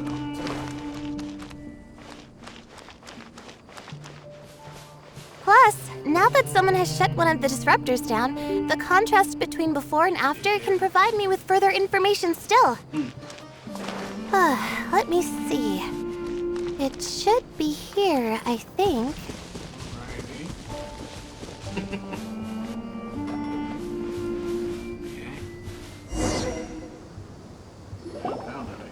This should be it, right? I'll turn it off. That should restore the ley lines in the area to normal. Nice work! Again, I didn't do any of the real work. I'm just wrapping up. She'll probably wake up soon. No doubt she'll be a little disoriented at first, but once she's got her bearings, she'll go and report that she shut down this disruptor. Will you be staying here for a while? Or are you going to check on the other contestants? Oh, time to check our locator. Whoa, it looks like Kaveh and Faruzan are headed towards the same place. Perhaps they're about to find the last disruptor. Also, speaking of Kaveh, he's an interesting one. Huh? Why do you say that? Before the second round, he had a chat with the other me. He said that worries can be like illnesses. they don't always have a magic cure. Sometimes you just have to endure them as best you can until they run their course. But the way I see it, his situation is much worse than my other self's. She just hadn't found what she wanted to do at the moment, which is why she felt lost. Kaveh, meanwhile, knows what he wants to do. He's convinced that he has to win, and yet he still seems conflicted. He doesn't have a second personality, but somehow he still seems that he's at odds with himself in some way. I don't know exactly how to describe it. It's like he's smiling on the outside, but there's no joy inside, only sorrow. Still, who knows? He must be more experienced than me. Maybe he's just better at dealing with it all than I am. But back to the topic of wrapping up. Shouldn't you be getting back to the action to record how everything plays out? Last one, then the round's over. Oh, true. Okay then, guess we'll be going now. We'll keep everything you said in mind. Alright, so Layla found her. Kaveh and Faruzan were super confident at the start, but it turns out they're the last ones to find a disruptor.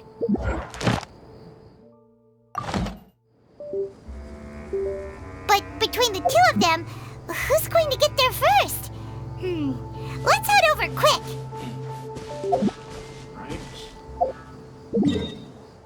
So yeah, they're both at the same place.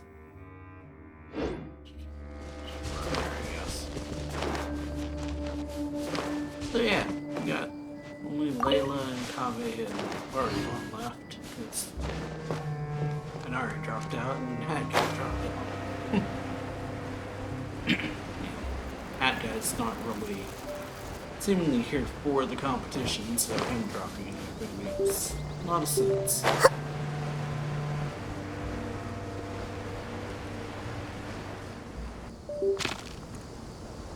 It should be around here. Finally found it.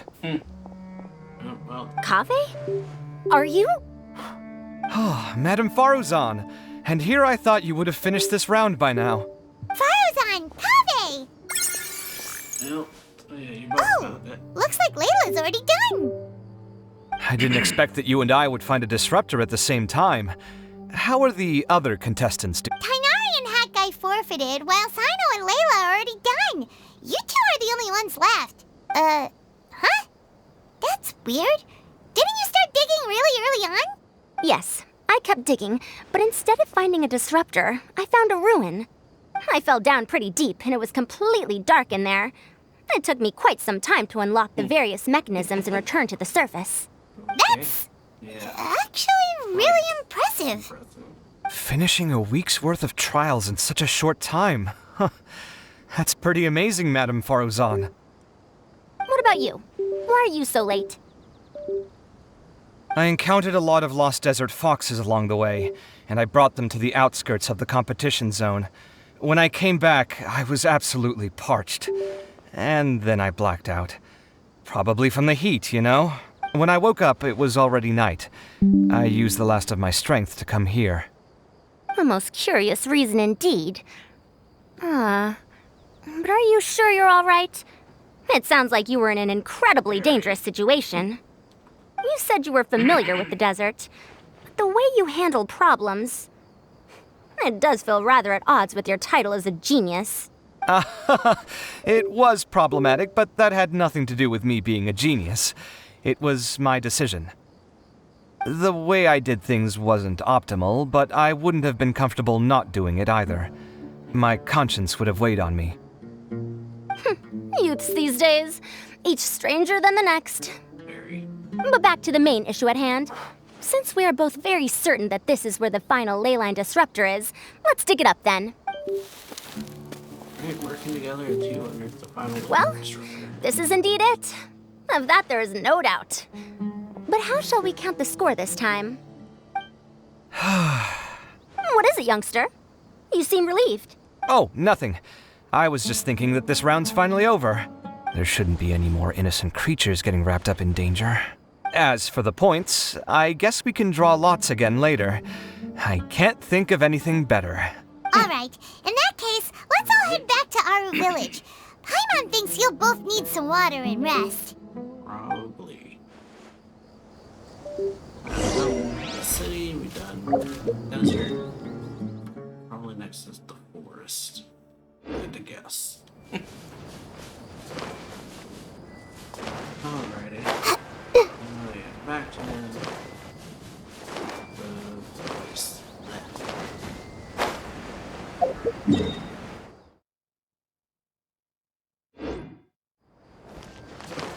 Alrighty, so yeah, we've got nice dynamics here, really.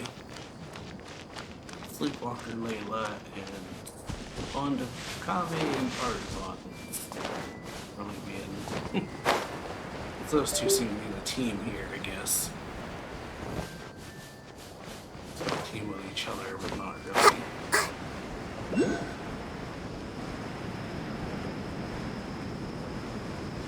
Alright, here we go.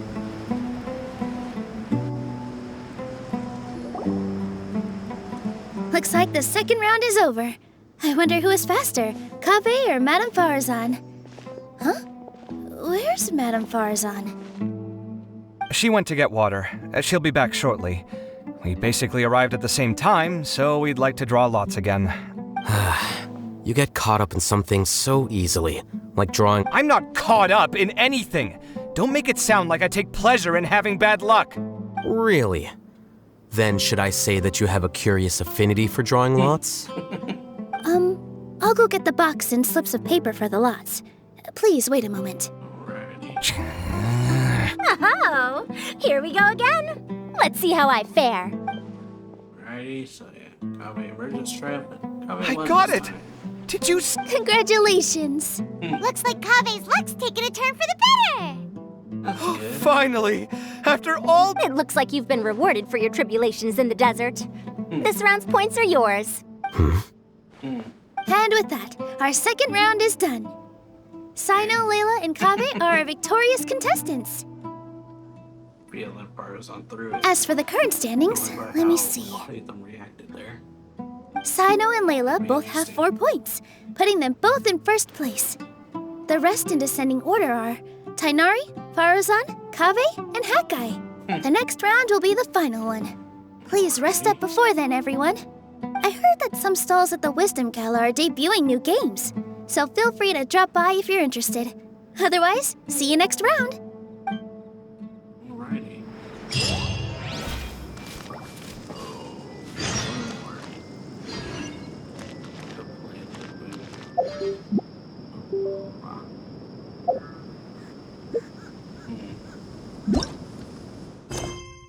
Okay, suspicion aroused.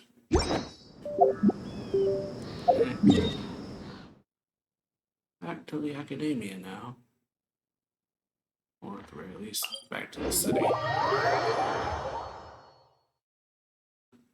But alrighty, so yeah, that's part 2 done, I guess. We're just gonna go to the city.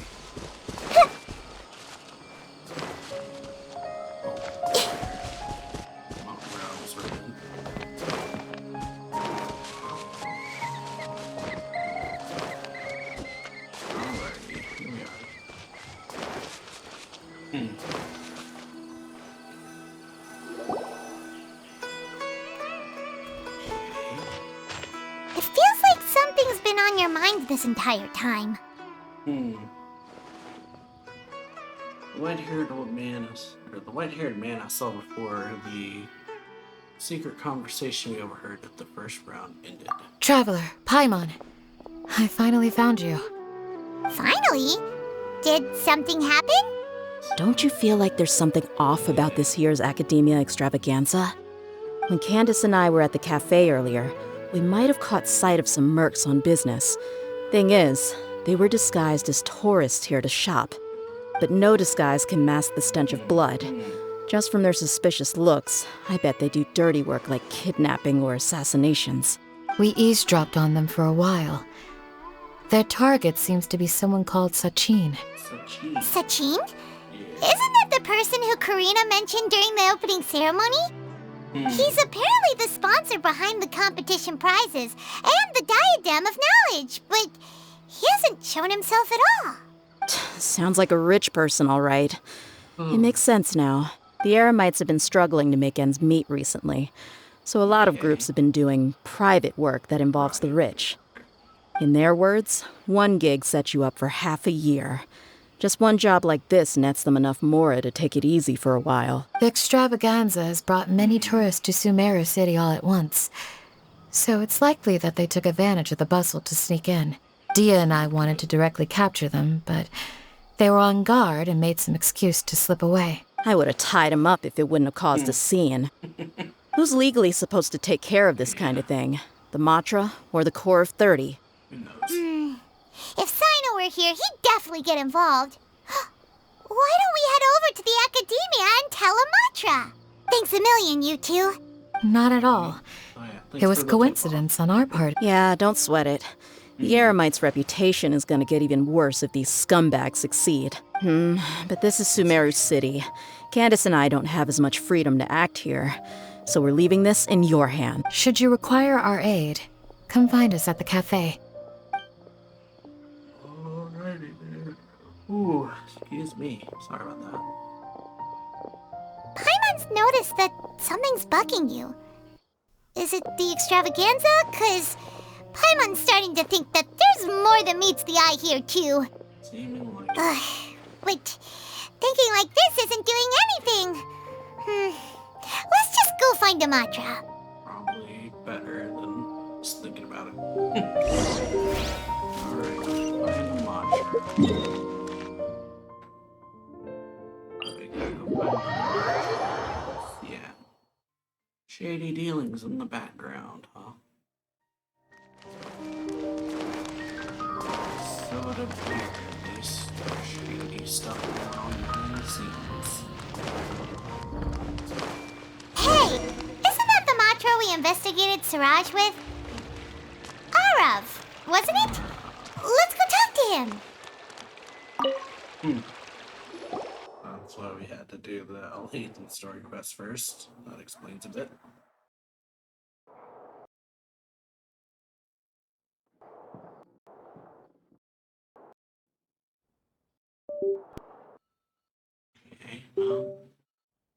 Hello, both. It's been a while. Do you have any issues to report? Yeah. Suspicious sightings.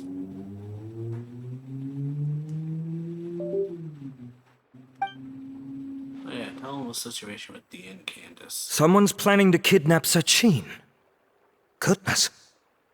Though I suppose it's not all that surprising. The growing popularity of the extravaganza has given him quite the reputation boost as its sponsor. He's seen as one of these super rich types. Well, since he's got a target on his back now, shouldn't you send some people to protect him? To tell you the truth, we've thought about doing just that. However, Sachin apparently prefers to spend most of his time out doing field work, and hardly ever comes back to Sumeru City. No one has been able to contact him. Our only lead is something he once said. Each time the Inter-Darshan Championship is held, I will be watching from close by to choose a suitable person to inherit my estate. Okay. Assuming he remains committed to that promise, then he must be right here in the city somewhere.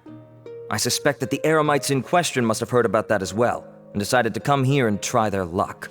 So they shouldn't know where Sachin is either, right? I would assume not. Anyway, Mahamatra Saino is still on vacation, so I'll handle this. Don't you worry. A couple of kidnappers aren't gonna get very far in Sumeru City these days. I have my ways of forcing them out into the open. All of that said, if you're interested in Sachin's story, why don't you try tracking him down as well? The sooner we ascertain his whereabouts, the quicker we can act to ensure his safety. I mean, you could task all the Matra and the whole Core of 30 with someone's protection, but if the client doesn't show themselves, there's nothing we can do to help them. That is very true. Fair point. Guess we should start searching for him too, but where should we start? Do the Matra have any information on Sachin? None, I'm afraid.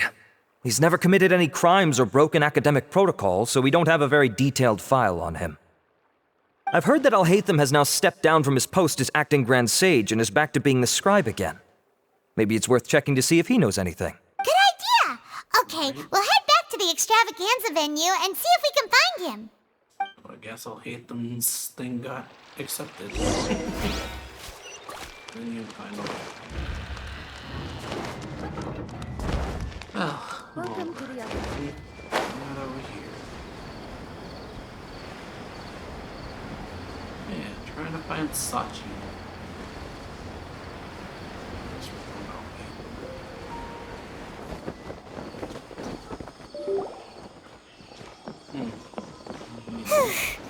Hey, Nilu, have you seen Alhaitham anywhere?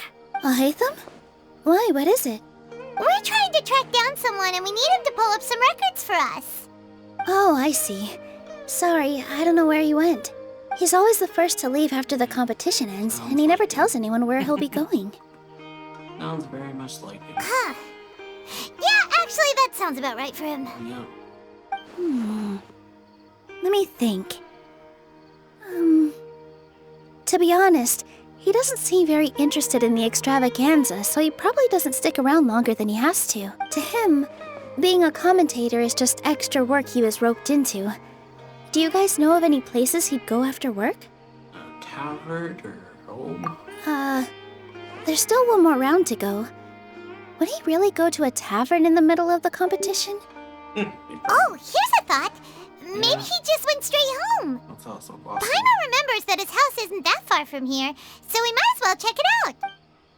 Alrighty.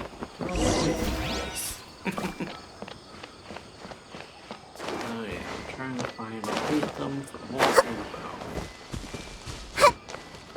No, very much like him. He just not stick around longer than he needs to. When I hand this work over to the archives, I'll have to rephrase the request. Very much like him.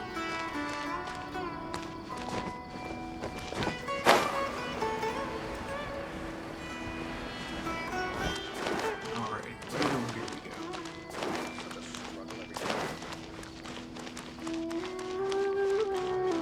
You all hate this house. See if he's home.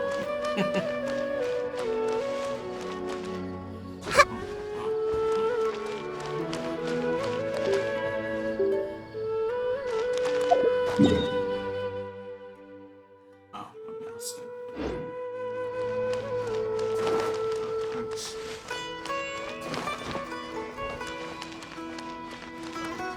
Yeah, that's well. Pass under it, technically. Here it is.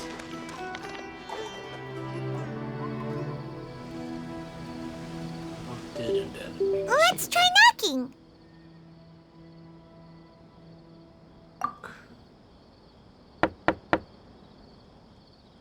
No answer? Maybe no one's home. Hello? Alhaitham? Are you in? We need your help with something. Oh, it's you two? Kaveh. Oh, Kaveh, you're home. Come on in, I'll get the door for you. Alright. Alrighty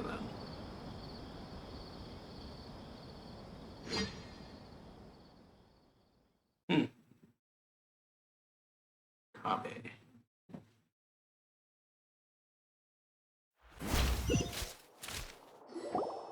We didn't hear a peep when we first knocked. We thought no one was home. Well, I can't be too careful.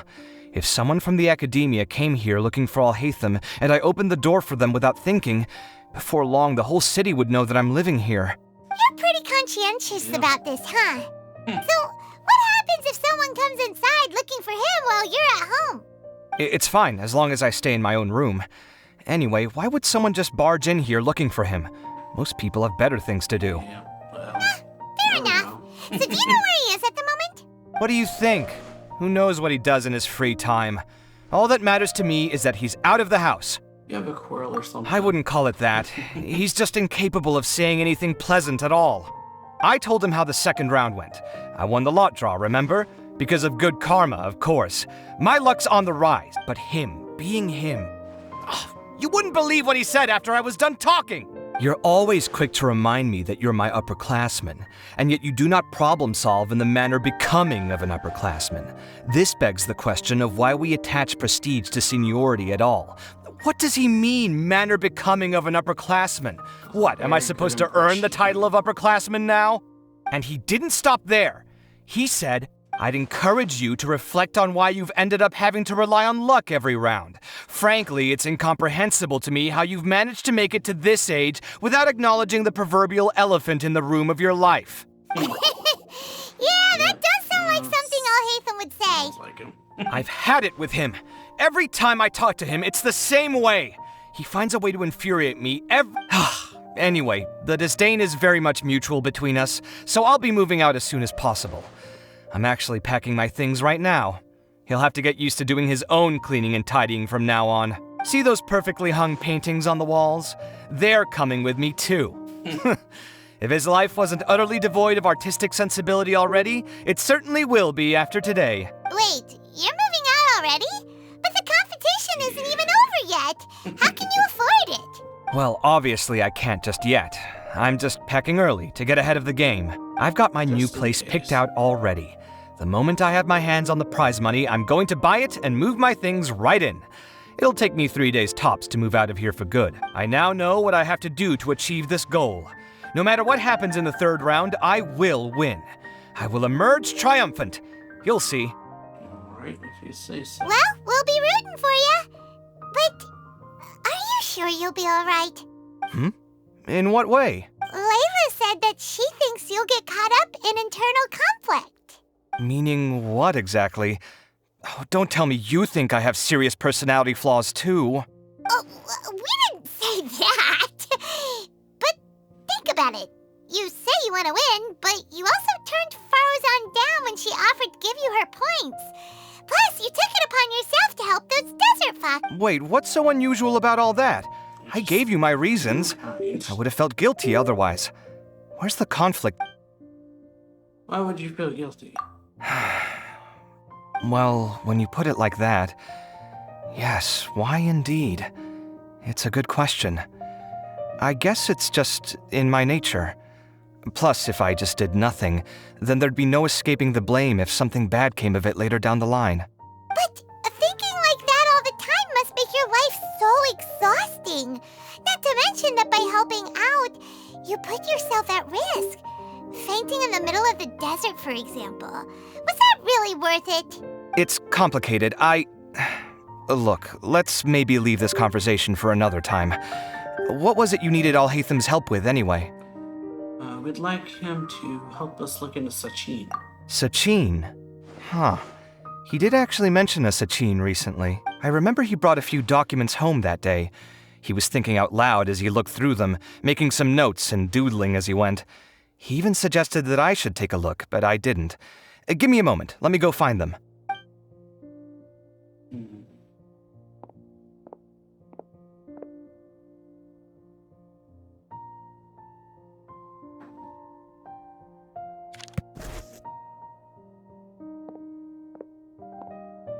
Ah, this is the one. Here, take it.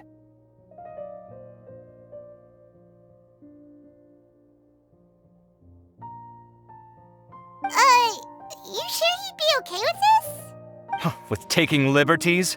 He's certainly okay with helping himself to my beer whenever he pleases. And anyway, he did ask me if I wanted to read his notes. I didn't see the point at the time, so he just left them on the side. He doesn't leave documents lying around unless he's okay with other people reading them. It's fine, I promise. Alrighty then. Cool, if you say so.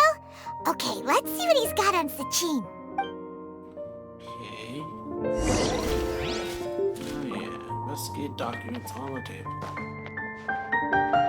Investigate.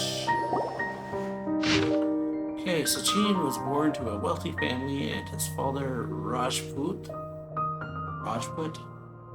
was a renowned merchant in Sumeru.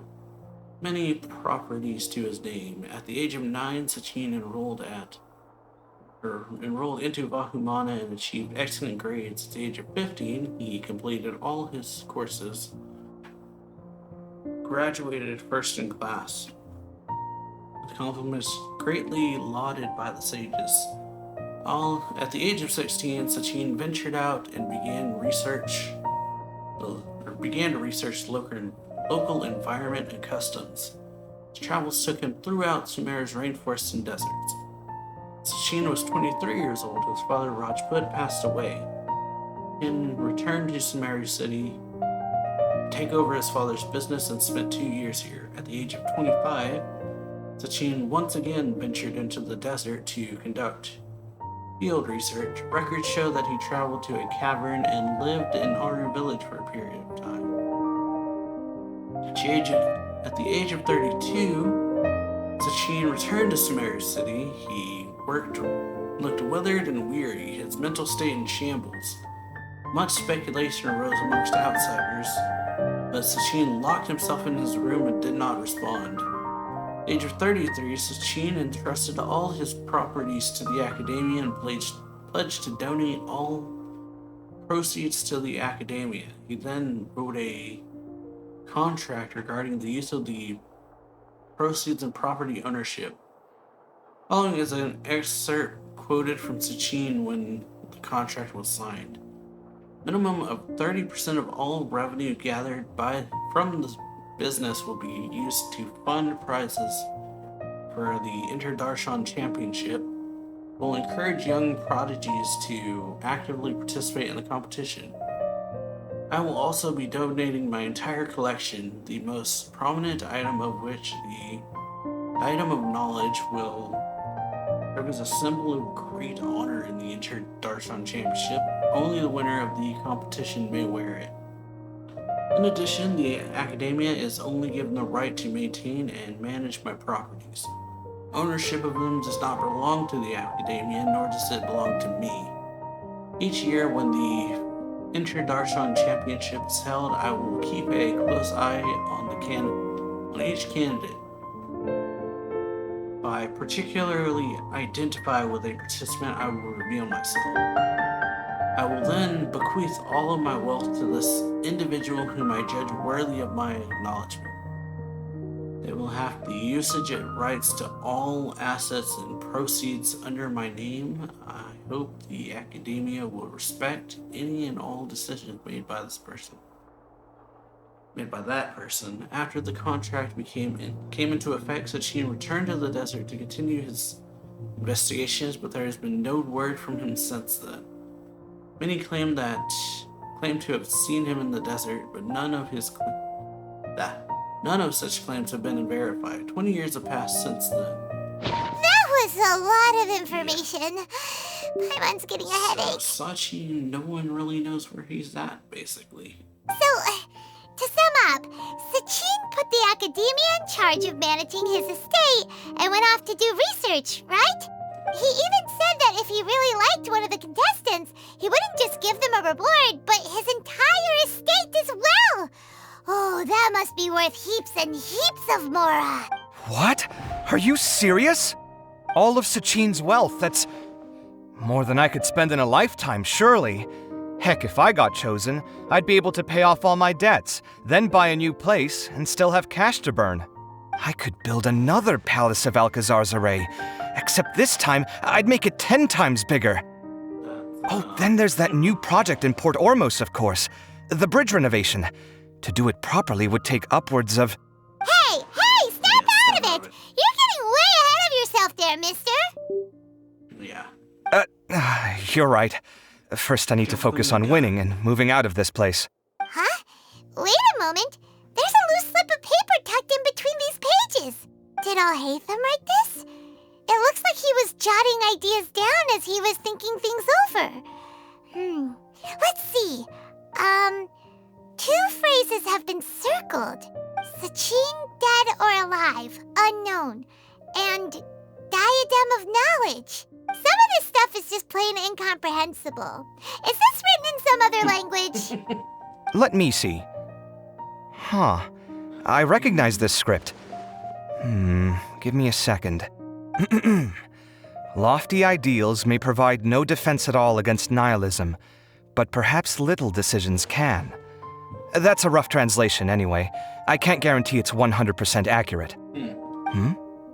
There's another smaller line of text underneath. Why would he bring that up? Wow, it's so cool that you can actually read this script! We worked together on a project once when we were students.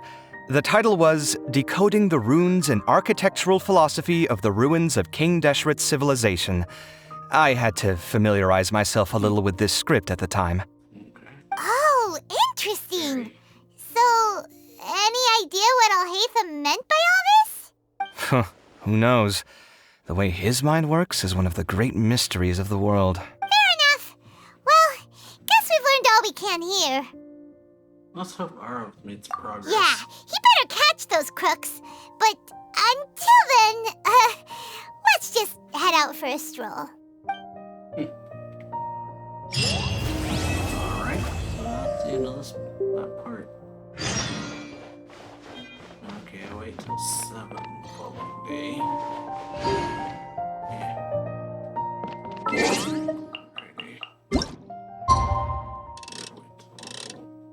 Right here.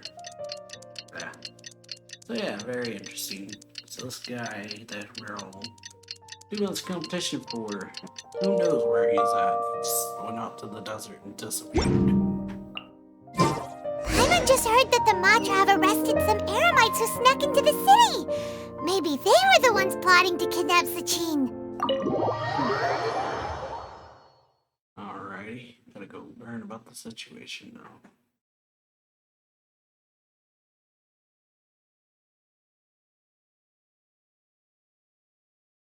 Let's go to the Academia and check with Arav. Alrighty, to the Academia.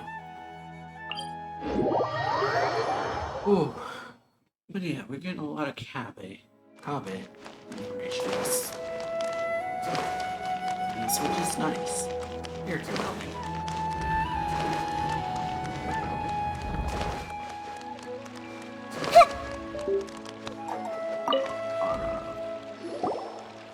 You're here.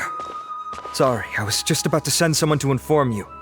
I only just finished interrogating the suspect. What did you find out? Well, lots of unexpected details, let's put it that way. The mercs themselves were surprisingly easy to catch. We just had someone dress up as Sachin and they took the bait. But then it starts to get messy. During the interrogation, we learned that they were hired by Sachin's own child. What? Why would someone want to kidnap their own father? What's up with that? It's anybody's guess at this point. In any event, apparently the guys we caught are just the tip of the iceberg. Most of them are still snooping around outside the city. We're diverting manpower as we speak to try and round them all up. Would you like to come along? Sure! Let's go get to the bottom of Okay, so it's a chance. Fun. Gatherings and burdens. Act 3. Neon. Okay, well, way over here. Looks to be quite out of the city. But well. Alrighty then.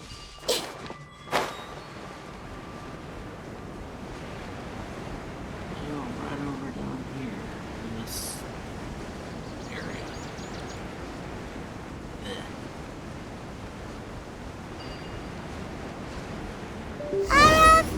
Are you sure this is the right place? Something feels off. I'm positive. But I... Boss, we got more company.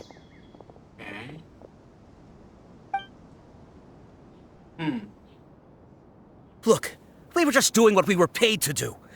You're punishing the wrong people here. You want the real culprit? It's this guy. He hired us to kidnap Sachin. What happened? Who beat you all up? Wait, you mean you aren't with them? With who? Who did this? First there was this flying brat. Didn't bother asking any questions, just started throwing punches. After that, some guy wearing green came along and interrogated us for a bit. So Hat Boy and I'll hate them. I've got the confirmation I needed. This is the one who masterminded this whole plot. Jawani, Sachin's son. If you have any questions for him, now's your chance to ask them. When you're done, I'm arresting them all and taking them back to the So why did you hire people to kidnap Sachin? What do you think? 20 years ago, he upped and left to go and live a carefree life, not giving a second thought for my welfare. As if that's not bad enough already, He went and put his entire fortune in the care of the academia, along with a contract saying that one day he'd pass it all on to a genius he admired. That's my inheritance. By rights. You expect me to sit back and watch it go to someone else? If he won't give me what's mine, I'll just have to take it from him. Are you seriously planning to? Of course! Didn't he say he would be here somewhere, watching the championship from the shadows? So, I figured I'd get some people to nab him. Then I make him change the contract. And if the academia doesn't agree to hand over the goods, I make him publicly announce that I'm his chosen genius. So, did you find him? No. The old fart knows how to stay hidden. I'll give him that. He's probably cooped up somewhere watching all this go on and laughing to himself. I already thought he'd gone mad 20 years ago. And who knows what a madman's truly capable of. What do you know about the Diadem of Knowledge? Diadem of Knowledge? You mean that thing he donated to the Well, I can tell you that it's very expensive. He sold a lot of assets to purchase it back in the day. Weird things started happening after he brought it home, too. For example, sometimes we'd hear a high-pitched voice coming from the storage room. Also, before donating it to the academia, he once shut himself in that same storeroom and researched it non-stop for days. Something was already seriously wrong with him by that point. Nothing he did shocked me. What do you mean, something wrong with him? I only have a vague memory of it, since I was very young at the time. But I have the impression that he went out into the desert for research and didn't return for many years. When he finally did return, he was a changed person. He would mumble incomprehensibly and write essays day and night. I asked if I could see what he'd written, but he chased me out of the room. Later, he went out somewhere and took his written essays with him. When he got back, he signed his contract with the academia. Part of me wonders whether he'd already stopped being my father by that point. Perhaps the man we called Sachin was a demon from the desert who was wearing his skin. Okay, you can stop now. You're creeping Paimon out. You can believe me or not. Doesn't matter to me.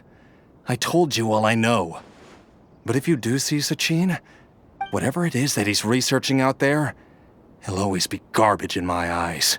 You finished? In that case, come with us. Well, we finally caught the guy behind all this. Thanks for providing us with the critical information. Alright. Do you still have any lingering concerns?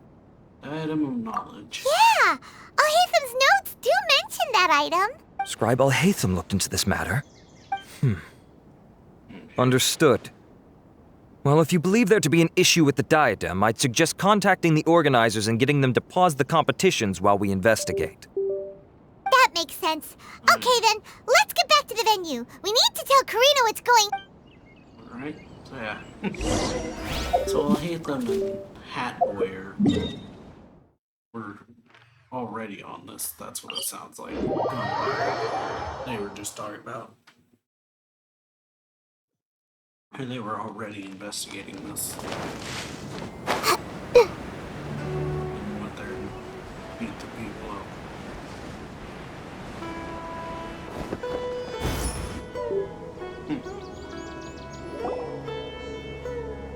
Karina! You're finally back. Where have you been? I looked everywhere for you. The third round's already started. We were out capturing some bad guys who wanted to kidnap Sachin. But that's not important right now. We think there might be something wrong with the Diadem of Knowledge, and we'd like to investigate it. The diadem? That seems unlikely. The Diadem of Knowledge has been used in every extravaganza over the last 2 decades, always without incident. Why has this come up now? Some new information has come to light. This is pretty serious. Let me think. Okay, here's the situation. The diadem is currently in Mount Deima Forest. We moved it there before the third round began. In the third round, contestants have to go into Mount Deima Forest, find the diadem, bring it back, and place it on the stand. The first person to do this gets 4 points. Considering how close the scores are between our contestants, whoever wins this round is very likely to be the winner of the whole competition. As such, I suspect competition to be very fierce. You might not make it in time. I have to give it a shot. I'll mark the diadem's location for you. Please head there immediately. Let's hope nothing happens. All right, let's go. All right. That's weird. The locator stopped working. Is the forest interfering with it? Ugh. Let's just go grab the diadem. Alrighty.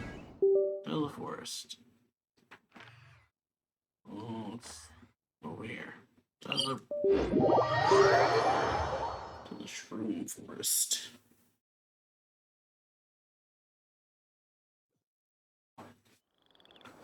Okay, well. Alrighty.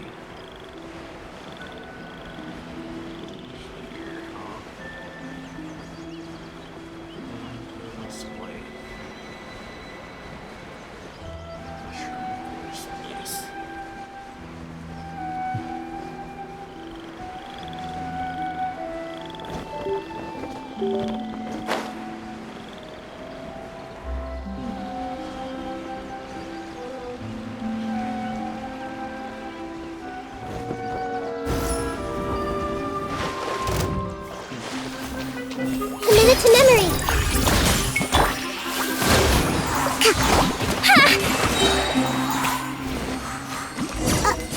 Uh-oh. This place looks empty. Did someone already take it?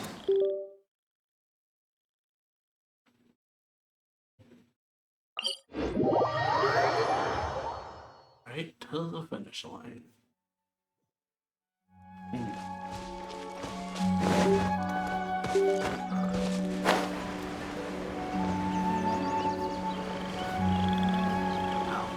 Oh yeah, we got to see what happened.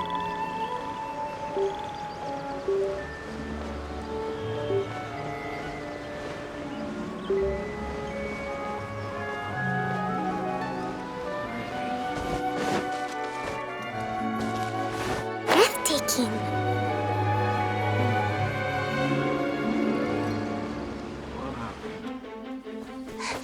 Oh, looks like Layla has seized the diadem.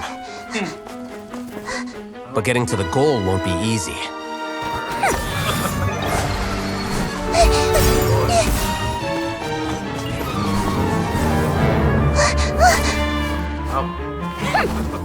Hawkeye enters the fray.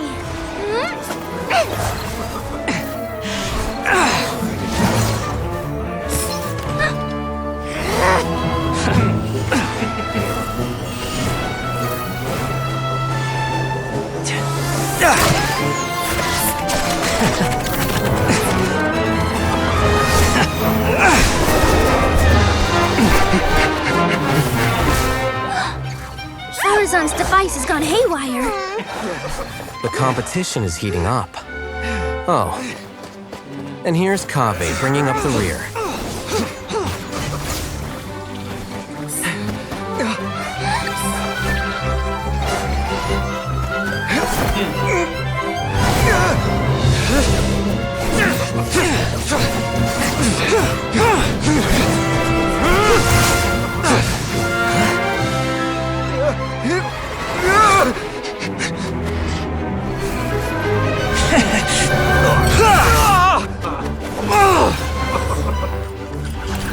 It's Kaveh's toolbox!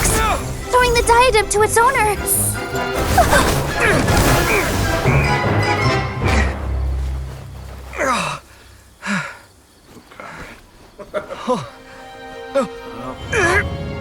Yes, that's right.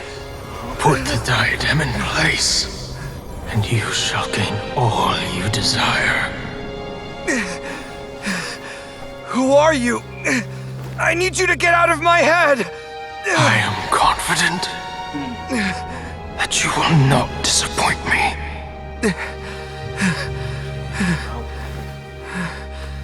What just happened to me?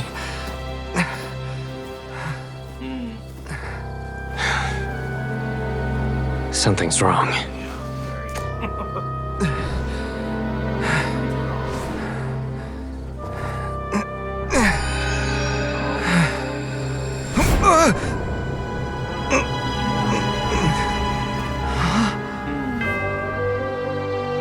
There he is. None appears.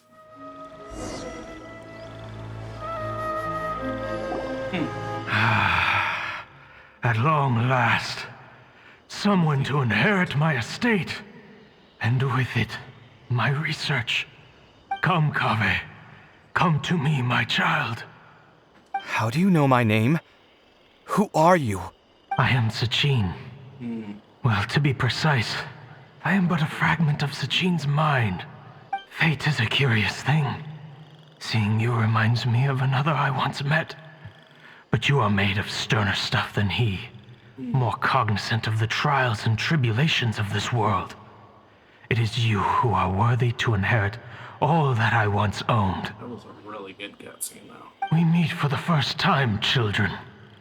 But what I mean to say now is of utmost importance. So please, pay attention and bear witness. You have all performed outstandingly in this Interdarshan Championship. The Academia has many rare talents among its ranks, and you are the creme of the creme. But if I were to choose a successor, I would choose you, Kaveh. Not only because you were victorious, but also due to our similarities in character. Me? Similar to you? Why, yes. Both of us have the misfortune to be idealists, and that is the source of our misery. 28 years ago, I came to the desert and lived there for 8 full years. What do you think I saw there? Alas, conflict over water sources, robbing of merchant caravans, exploitation of the people relentlessly, day after day. Beyond the wall of Samiel lay a completely different world from the one I knew. The things I witnessed there tormented me greatly. I wished desperately to find a way to save them. So, did you find a way? As a Vahumana scholar, I tried to use Vahumana knowledge to find the answer. I researched history and anthropology, performed countless experiments on human nature, and even sought out the scholars living deep in the desert who called themselves the Lost Darshan. But in the end, I found that the answer I sought simply did not exist. It was not possible to simply assign blame for these transgressions to any one party, for the sins are carved into humanity's very nature. Our nature begets conflict, and conflict begets destruction. This is the inexorable truth. The aim of my research was to draw lessons from history. But what I discovered was that history offers no such guidance. Things can only ever go from bad to worse. After this realization, I could no longer see the meaning in anything that I had ever learned.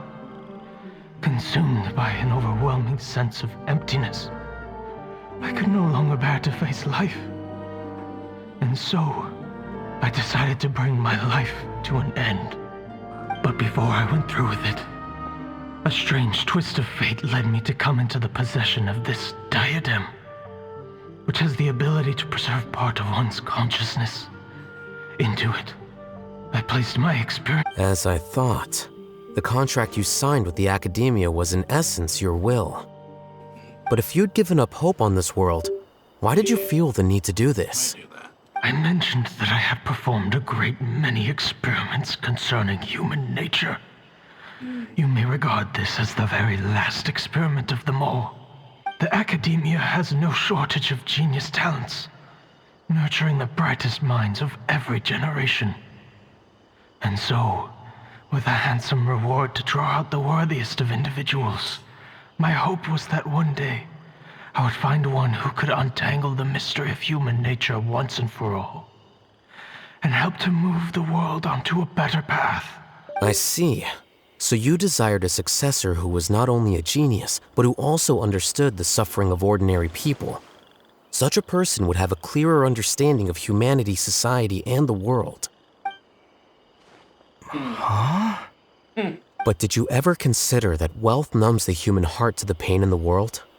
Even an idealist may be incapable of following through on your wishes after inheriting your wealth. You are highly intelligent, yet you are not the sort of person who would understand my line of thinking. To me, this is also part of the experiment, part of my investigation into human nature. Whether my successor suffers as a consequence of my research, or succumbs to an indulgence in pleasure-seeking, my research will have progressed. Very selfish. I grieve the fundamental sickness of the world. I regret the unbearable weight of its history, and I lament the research that I failed to complete. And this, Kaveh, my dear child, is why you will be of great utility to me.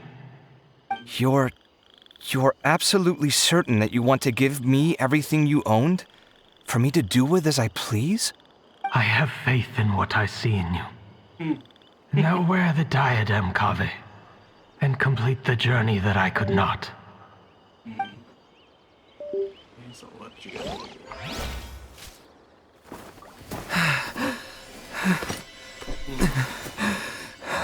Will the verdict I reached cause you suffering? Or will this newfound wealth numb your heart? I look forward to your answer. All of my research materials are being stored at I've heard enough! My life's enough of a mess already. The last thing I need is more suffering. Keep your Mora. I don't need it. Didn't you say that you saw a lot of people in pain? Well, if that's the case, then your wealth can go to them.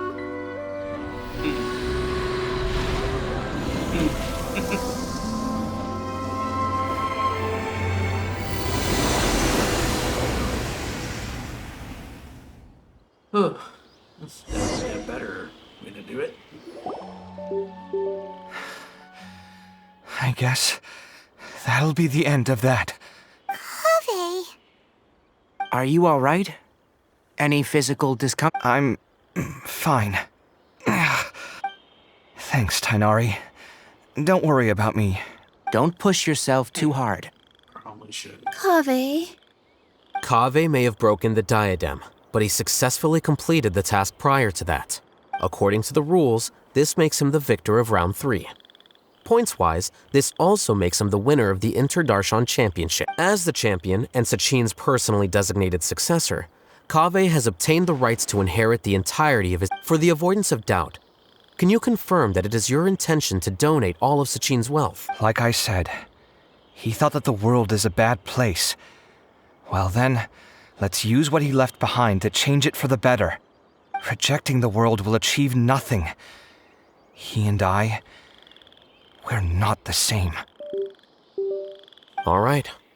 As the scribe, the sages will contact you in person for details on how exactly Sachin's estate is to be used. That sounds fine. I don't know if his research findings were right, nor would I know how to finish his research for him.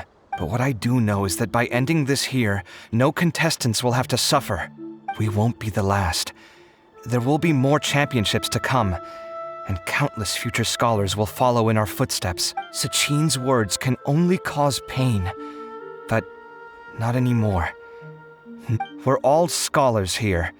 I know full well that shutting down his views like this is autocratic and arrogant. Fine by me.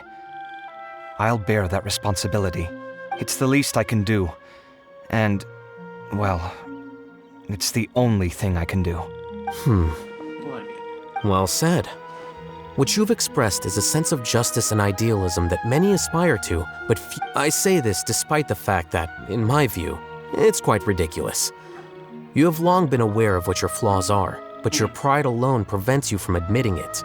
Nevertheless, your perspective is well suited to appearing in a victory speech.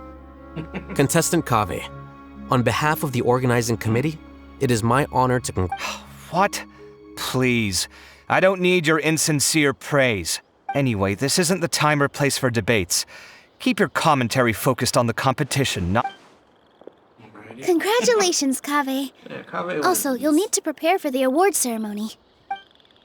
Alrighty. Looks like the ceremony will be held at the main venue. Let's head over and check it out. Very nice. Alright, back to the start. Back to where we started it, I guess. You finish it.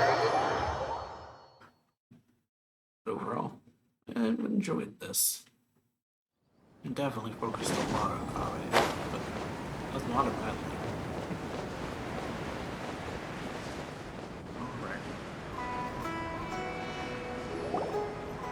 Thank you all for your excellent performance. And that brings this year's Inter-Darshan Championship to a close.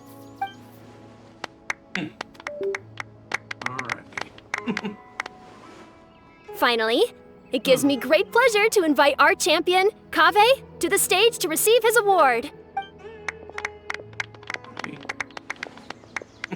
Typically at this point, we would crown our champion with the diadem as well as presenting them with their award.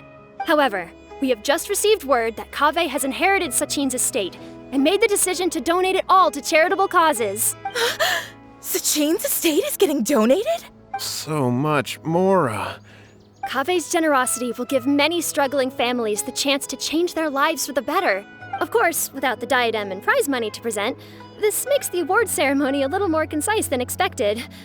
Would you like to say a few words, Kaveh? I'm sure many of our audience, like myself, are curious to learn why you decided to give all— I'm not entirely sure what I should say under these circumstances.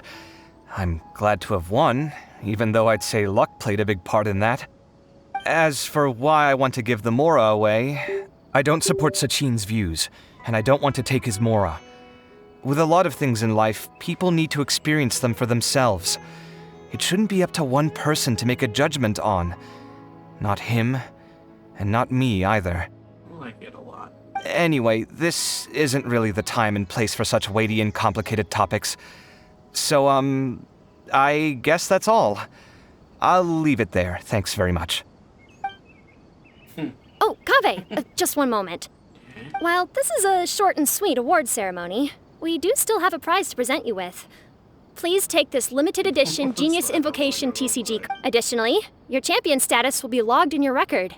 This means that the Sages will give priority consideration to any future project proposals you submit. All right, I'll take the card. But as for project proposals, forget it. In that case, I declare the award ceremony over. Let's give our champion Kaveh one last big round of applause.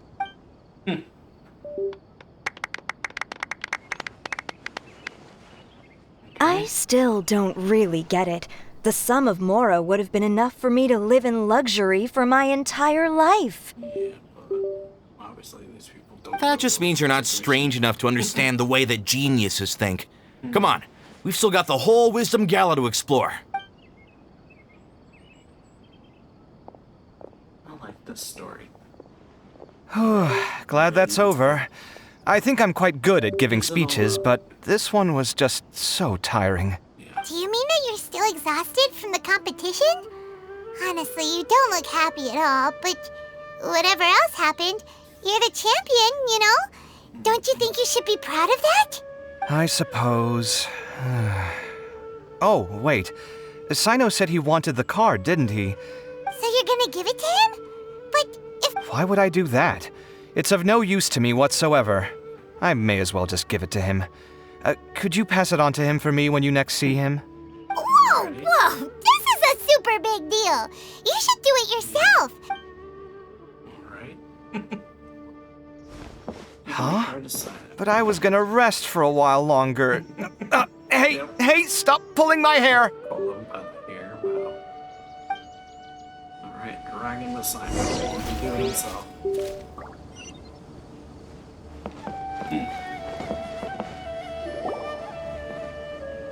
What you looking at, Sino? I'm still thinking about the Sachin issue.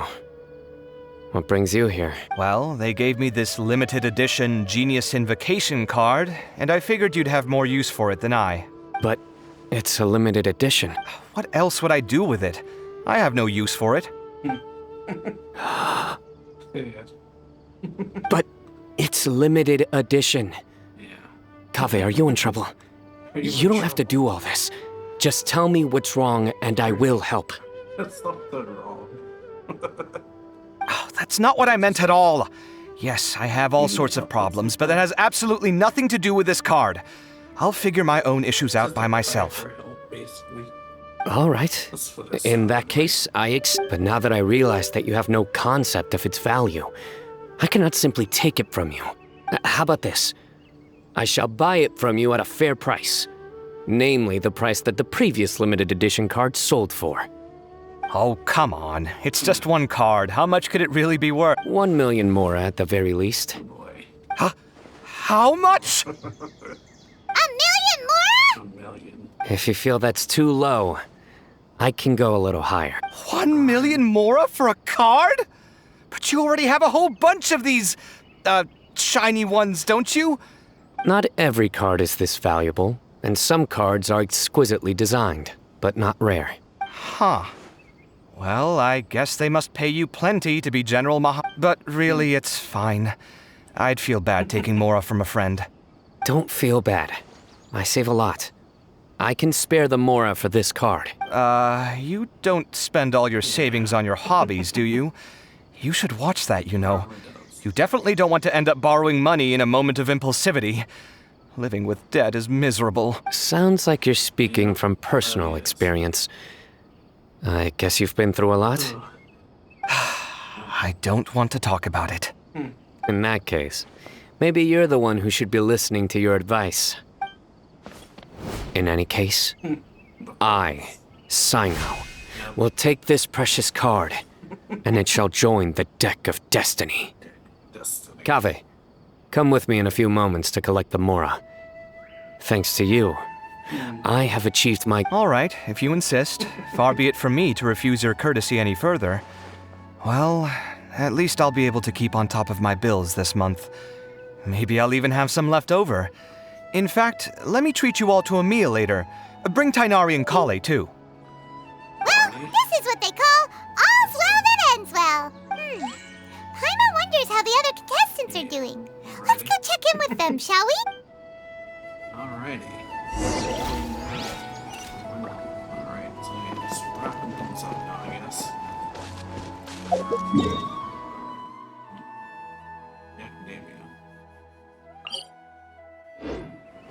Well then. Not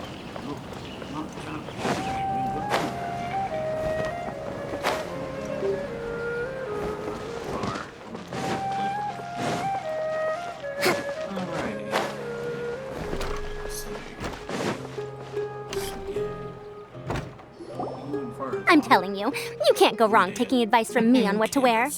Back in the day, my fashion style was considered cutting edge by everyone in the academia. Really? Well, then, sure, Madame Farazan. Maybe you could pick out a few fashionable outfits for us. Farazan! Nilu! Even Dia and Candace are here! What are you all up to? Candace and I bumped into these two while we were strolling through the streets. Madame Farazan here's pretty friendly. When she heard that we were buying clothes, she decided to give us some help. I don't really see anything I'm familiar with. Never mind. We can purchase some textiles and make the clothes ourselves. Let's go with the plain fabric as our base. And embroider red and pink flowers on. Oh, and some green leaves. Oh, wait a sec. You sure that's the latest style? That sounds a lot like what the older folks back home would wear. Don't worry. This style is a timeless classic. No thanks. This is actually sounding pretty weird. Wait. Madame Farazan's right. That style is a classic and used to be mainstream fashion. But these days, there are some other options too. If you don't mind, how about I pick some clothes out for everyone? It's not often that we get to meet up, especially since Candace rarely makes it to Sumeru City. Also, I know a few places where I can get a great bargain. Sure. I'm happy to leave it to you. I'll come with you to have a look. One always has to keep on top of what the youth of today are into. Madame Farazan? Come quick! She's over here! Who are you? We're new in the academia. We saw all the amazing things you did during the competition. Do you have any classes we could sign? Of course I do. And you're both very welcome to join. That's great! We can't wait. What's your area of research? Precision mechanics? I'm from Haravatat. Huh? But you seem like an expert in machines. Wait, sorry. I remember now. You were representing the Haravatat Darshan in the champion. Oh, their classes are so boring, though. I'm sorry, ma'am. Let me know if you run any other classes in the future. I'll be there. That's rude. I knew it. What about you? Aren't you going to leave with your friend? I think you're amazing, Madame Farazan. and I can take the class you're teaching as an option, even though cross-Darshan lessons might be a little tough to arrange. But I look forward to learn. I see. You're a good egg, child. Don't worry. Study under me, and I promise you, you will get the best. Thank you so much, ma'am. Well, I won't disturb you any further. See you in class. Alrighty. Sounds good. I don't quite understand what happened there, but congratulations, I think. Traveler, Paimon, would you two like to come and pick out some clothes? Sorry, we can't. We've got a meal with Kaveh later, and we have to check in with all the other contestants before then. Oh, by the way, have any of you seen Hat Guy or Layla? I don't know where Hat Guy went. We just saw Layla not too long ago, but she was hanging out with some other Ratahoa students, so we didn't get a chance to speak with her. Are you gonna go and see what she's up to? Ratahoa students? They must be the ones who voted for. Oh, she didn't end up winning, so Paimon wonders how they feel about that. Alrighty. Oh yeah, kind of just wrapping everything up. If you don't come to Sumeru City often, classic floral designs aren't a bad choice. And of course, since you're putting this on your body, you need to consider the type of fabric the clothes are made from. Some materials might look stunning, but they can be terribly uncomfortable to wear. Agreed. After all, is fashion not the constant phasing in and out of classics? In that sense, you could always consider the style I suggested too. Wait, sorry, ma'am, but I think it could be quite a while before the style you recommended comes back into fashion. I actually think the style recommended by Madame Faruzan is quite beautiful. Isn't it just? You have a Alrighty. Yeah, next to find Layla. Okay, so she's over here. So yeah. So Hat Guy wasn't really a part of the competition. He was more on a mission. It's sounding more and more right now. Alrighty. Over here from Layla. That happened. I'm sorry, everyone. Oh, stop it. If you're going to beat yourself up after doing as well as you did, how bad does that make us look, huh? Heck, it's not like any of us had the guts to enter the championship. I didn't see the whole thing, but you were the only contestant who scored points in both the first 2 rounds, right? And I heard that you actually found the diadem first in round 3.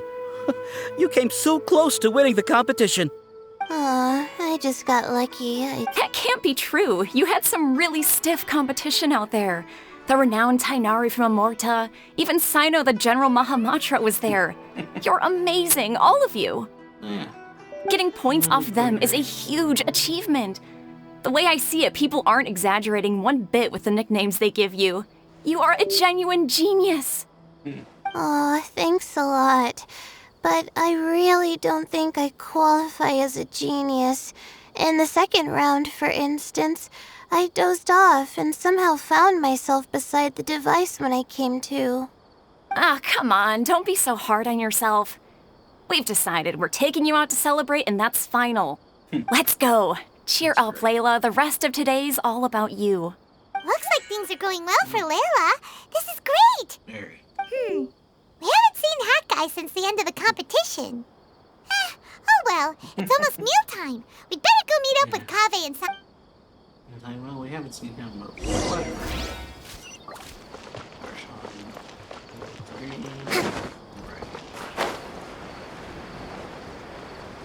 Yeah. Hat Guy. Like it's just Hat Guy. Alrighty, we gotta go find. Yeah. Now we have to do this.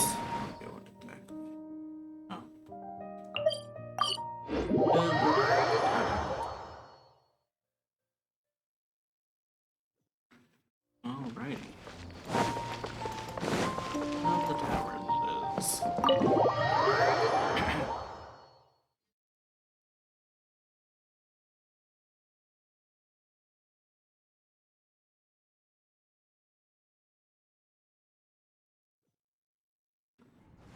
Right.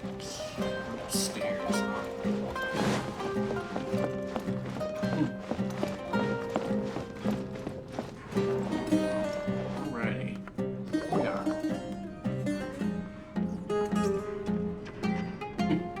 Are you sure you have enough to cover this? Don't blow it all at once. Probably shouldn't. Don't worry, I budgeted very carefully, and this is well within my means. Anyway, I've lost count of how many times you've treated me. It's high time I return the favor. Oh, Traveler, Paimon, over here! Ready? Oh yeah, I got everything. Ooh, look at all this! Good food, here we come! I heard that you went to see the other contestants. How's everyone doing? Farzan found herself a student, and Layla's classmates are bowled over by how well she did. We couldn't find Hat Guy, though. Who knows where he's gone? Alhaitham's gone missing in action, too. Huh. The one time I'm actually in a good enough mood to treat him to a nice meal, he disappears without a trace. That guy. Where the heck could he have gone? I still have questions about that note he left. Well, whatever. He can do what he wants. Now, let's eat. Alright. I'll share a delicious meal. You shocked me a little when you hurled the diadem to the ground. On further reflection, of course, it made sense, but at the time I was expecting at least some amount of deliberation. Sachin's voice started talking to me inside my head from the moment I picked it up. I could feel his emotions, too. It was a mix of despair and horror swirling around inside my mind. He bombarded me with his ideas relentlessly, like he was trying to brainwash me. It gave me a splitting headache that only got worse as he went on. Like I was saying at the time, his views are not necessarily completely without value. But if all his research does is lead to misfortune, then we're probably better off without it. If his forbidden research were to spread in a harmful form and cause people to suffer, the Matra would step in and ban it. I think you did the right thing. I suppose another way to approach it would have been to claim that you agreed to inherit his research, but give up the research as soon as you've inherited the wealth. But that wouldn't have been your style. I won't comment on his theories or experiments, but I don't believe that he was careless in his choice of candidate. He chose you. That means he knew what he was doing. Perhaps. I just think that if you accept someone else's things, you should honor their wishes. That's a good thing. It means that you have integrity. Thank you, oh my god, thank you. See, you get me, Kale. It's a good thing Alhaitham isn't here right now. He'd be quick to explain why you're wrong. Seems like you always include him in the conversation, even when he isn't here.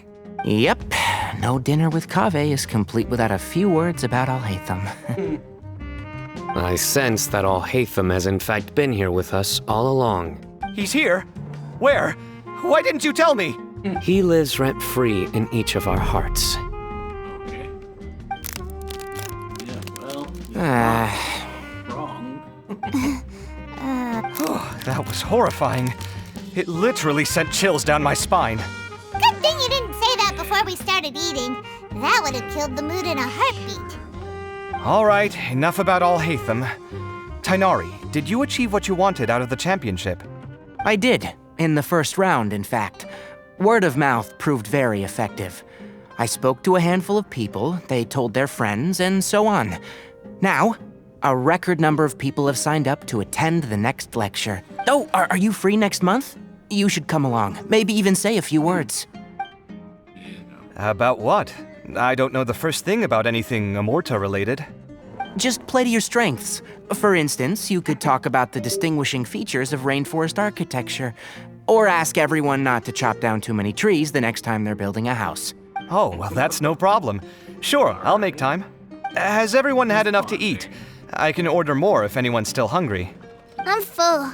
Thanks. Paimon's super full, too. If only we could eat like this every day. Yeah, we should do this more often. Work will always be there, but seeing friends is important too. This is a good restaurant. Let's definitely come here again. Sounds good. We should pick a few other places as backup options, though. There are other good places around here too? Whoa, don't forget to invite us if you go. Kaveh, do you have plans after this?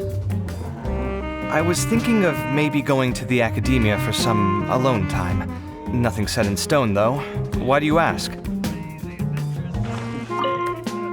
Since everyone is free, why don't we play a few matches of Genius Invocation TCG? Eager to show off your new limited edition card, are you?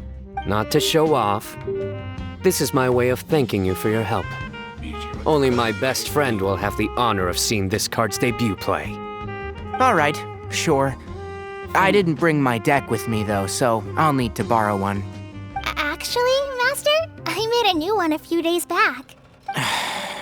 Don't tell me you've been spending all your study hours playing cards. Come on, no need to be so stern. They do say that your innate interests are your best teacher, don't they?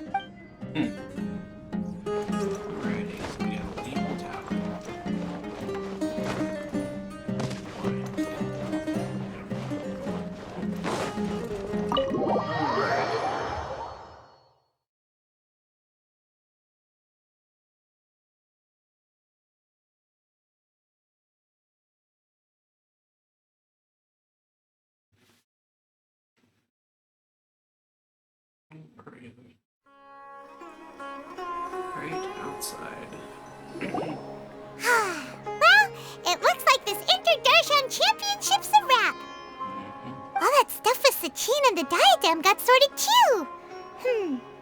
Have you still got anything else on your mind? Sachin research. Oh, right. Yeah, Sachin said that he placed his research materials at somewhere beginning with but Kaveh smashed the diadem of knowledge before he could finish. It might be dangerous if someone finds his old research stash, right? Where do you think it could be? Our village. Holy smokes, you're right! He said he spent all that time researching in the desert, didn't he? So it's very possible that that's where he'd leave all his notes. All right then, let's head off to...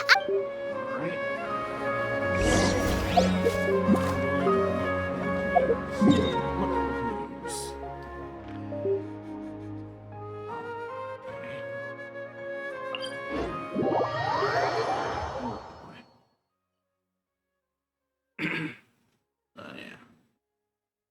Headed to our village. Looking for Sachin's notes. Let's move out.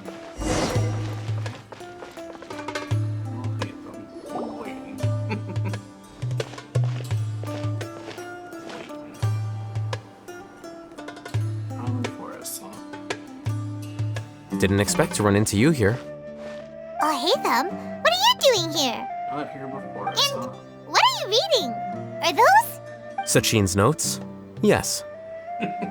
I came across his profile while I was organizing some documents and became interested in his research. If it wasn't for that, I never would have agreed to being a commentator. I had a hunch after seeing the fragment of his mind, and sure enough, I came here and found his research. Wait, so you've read it already? Are you alright? How do you feel? I think you may have misunderstood something. The reason Sachin chose that architect to inherit his research was that only he could really empathize with both the calamity and the humanity that these notes seek to convey. Only one who resonates with these sentiments would suffer and begin to think of history as bleak, the present as perplexing, and the future as pessimistic. Empathy is a double-edged sword. Clearly, I am not the same sort of person as Sachin was. Empaths have many friends, and their wide social circle comes with certain societal advantages. But this also makes it hard for them to achieve their goals. Why's that? All important things in life involve other people. As such, it's extremely difficult to live a life that causes no harm whatsoever to others. If you really want to achieve your goals, you have to be prepared to make enemies along the way. Not everyone can deal with that reality, and that reality is like the material here. Objective, heavy, negative. But, at the end of the day, for all these experiment results and conclusions, it's just one person's perspective, Sachin's. So, what are your thoughts now that you've read it? As a scholar, Sachin was without a doubt a genius. He laid the blame for the darkness in the world squarely on humanity, experimented extensively with reliable results, and drew logical conclusions. In that sense, one might say his views were correct. So, people are bad, and things can only ever get worse? All of that's true? Perspective, though. That is not a question for me to answer. Someone else will arrive shortly. You can ask them instead. All I will say is that the world is not built on correctness alone. Sometimes, being correct means nothing at all. Those words you wrote among your notes, what did you leave written in ancient script? Lofty ideals may provide no defense at all against nihilism, but perhaps little decisions can. By their own choice, the idealist seeks to bring happiness to all while denying themselves the same. Thus, they shall never reach even the borders of truth until they wipe away the ignorance that blinds them. I've never been able to agree with certain philosophies. Even Sachin himself struggled to comprehend the notion of sacrificing oneself for the greater good. But sadly, all viewpoints will find their supporters, and the way we see the world largely decides our fates. All right then, I got what I came for. These research materials are yours to look after. I'll be off. Wait, so you came here just to read this stuff? You missed out on a big get-together, you know. Get-together? Ah, yes, that makes sense. This is a good opportunity for that sort of thing. Guess what? Kaveh treated everyone this time. Then I'm sure he packed up the leftovers for me. See ya.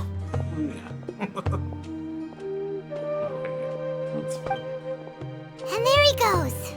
Well, it seems like he really wasn't affected by this research. He said that someone else would answer our questions. Well, who do you think that'll probably be? Oh. Right around the research material, near the research materials. Nahida and Hat Guy. Of course. Traveler, Paimon, you're already here. Nahida! Oh, and Hat Guy. Wait, so you asked him to take part in the championship? Yes, it was me. Are you surprised? Little. Did you know that there was something wrong with the diadem from the start? And if so, why didn't you switch it out for another one? Because Sachin's research is not mistaken. He spent his entire life researching this topic, and these materials are a result of that. These are the crystallization of his wisdom. Yes, I was worried that the material might cause some disruption, but I didn't want to wipe away all his hard work searching for the truth. So instead, I had Hat Guy here help me keep an eye on things. Seriously? I think you can stop calling me that now. Why? Don't you like it? Well, anyway, if Sachin's chosen successor hadn't been able to handle his research, or if it had brought pain to more people, he would have intervened at a suitable moment. And after all that, the person Sachin chose turned his nose up at his life's work. Pretty hilarious. I was also hoping that this could be an opportunity for you to learn how to interact with people normally. But it looks like that didn't work out. That wasn't necessary. I'm still paying you back for your help. And the last thing I need is more reasons to be indebted to you. Nahida, what did you mean by Sachin's research is not mistaken? Does that mean that you... Put it this way instead. Truth to me is like a shroom boar. Some people only see the mushroom on the shroom boar's back, and they conclude that the shroom boar is a mushroom. Others see only the shroom boar's body, and they declare that the shroom boar is a boar. In reality, it's both. Still others look deeper inside, and determine that the shroom boar is meat. These conclusions are all correct in their own way, but none of them objectively describe the shroom boar. Paimon kinda gets it. I get it. But the world is the same way. No one, not even I included, can understand it in its entirety. All of us are somewhere on the path toward within the confines of our limited knowledge. Some may blindly believe in the beauty of this world, and others may focus only on its evils. In truth, the most important thing isn't what state the world is in now, but what people hope it will become. But of course, I don't mean that as a criticism or a call to action. Ultimately, my duty as the God of Wisdom is to guide every form of wisdom to a place where it can find its purpose.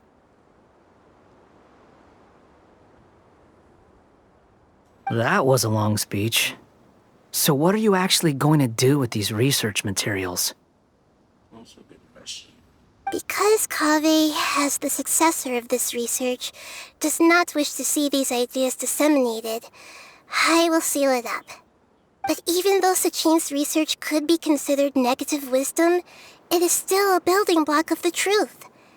If someone wishes to follow in his footsteps in the future, I will not stop them. I also look forward to the day that a member of the Vahumana Darshan can not only comprehend his theories, but also find a way out from the despair as well. Vahumana doesn't have that kind of talent. Wait, you're not intending to keep me in Vahumana long term, are you? I don't remember signing up to become a scholar. Don't you think I'm used— Oh boy, here we go again. You think so? Well, to that, I would say that in Sumeru, even prisoners have a right to an education. I hope that your studies in Vahumana will help you deal with your own fate and learn how best to settle old debts from your past. I will review your final thesis myself. I'm expecting great things from you, Mr. Hat Guy. Oh boy. That's big. Well, alrighty. So yeah, this has been long, but hope y'all enjoyed this. If you did, then yeah, like it, share it, subscribe to the channel, and I'll see y'all later. Oh wait, not done. Okay, we're almost done.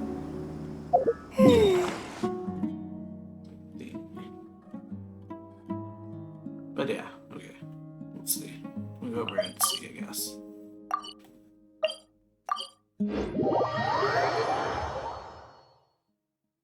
See what happens. Over.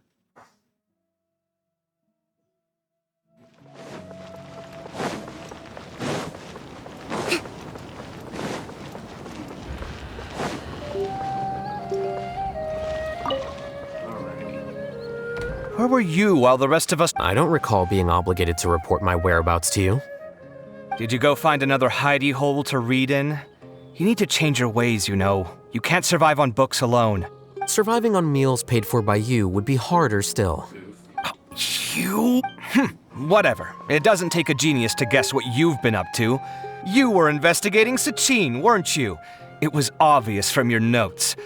However, I don't believe his research alone would have been enough to pique your interest. His way of doing things is disturbing, while you— well, to be fair, your philosophy disgusts me too, but you and Sachin are nothing alike. I don't imagine your views intersect at all. Egoism and nihilism are not the same thing. My personal interests aside, Sachin's legacy is not entirely meaningless. He conducted experiments on a great scale and left his findings behind. Also, thanks for the compliment, but I'm actually just passing through. I didn't come here for the conversation. What do you mean?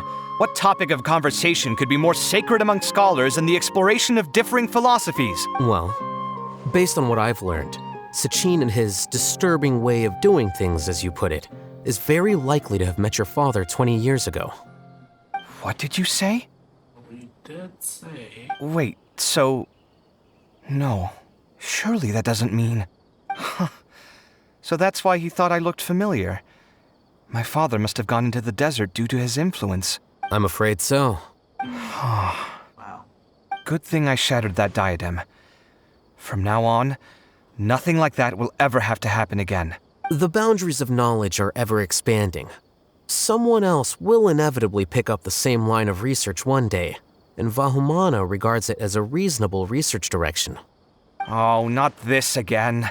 Even if you're right and people are bound to fall into the same intellectual traps, things won't necessarily go the same way again next time. You have to admit that the actions of one individual don't always predict the behavior of the group, and vice versa. Take Sachin, for instance. He's quite an anomaly. And so is the one who stopped him. You. Conflicts of this nature are indeed exceptional, but it will occur again in the future. You said it yourself. The actions of one individual cannot predict the behavior of a whole group. You know that not everyone would have chosen as you did. Even so, I stand by my views. You can forget about trying to convince me. That's fine. We've been arguing over this for years, and I don't hold any hope of you understanding. The issue we're debating has long since moved on from who's right and who's wrong. Thanks for letting me know all this. What? I said, thanks for letting me know. Hey, stop back. They say that earnest thanks should be given thrice, so one more time, please. Say it 3 times. Alrighty, like the video, share it, subscribe to the channel, hit the notification bell, and I'll see y'all later.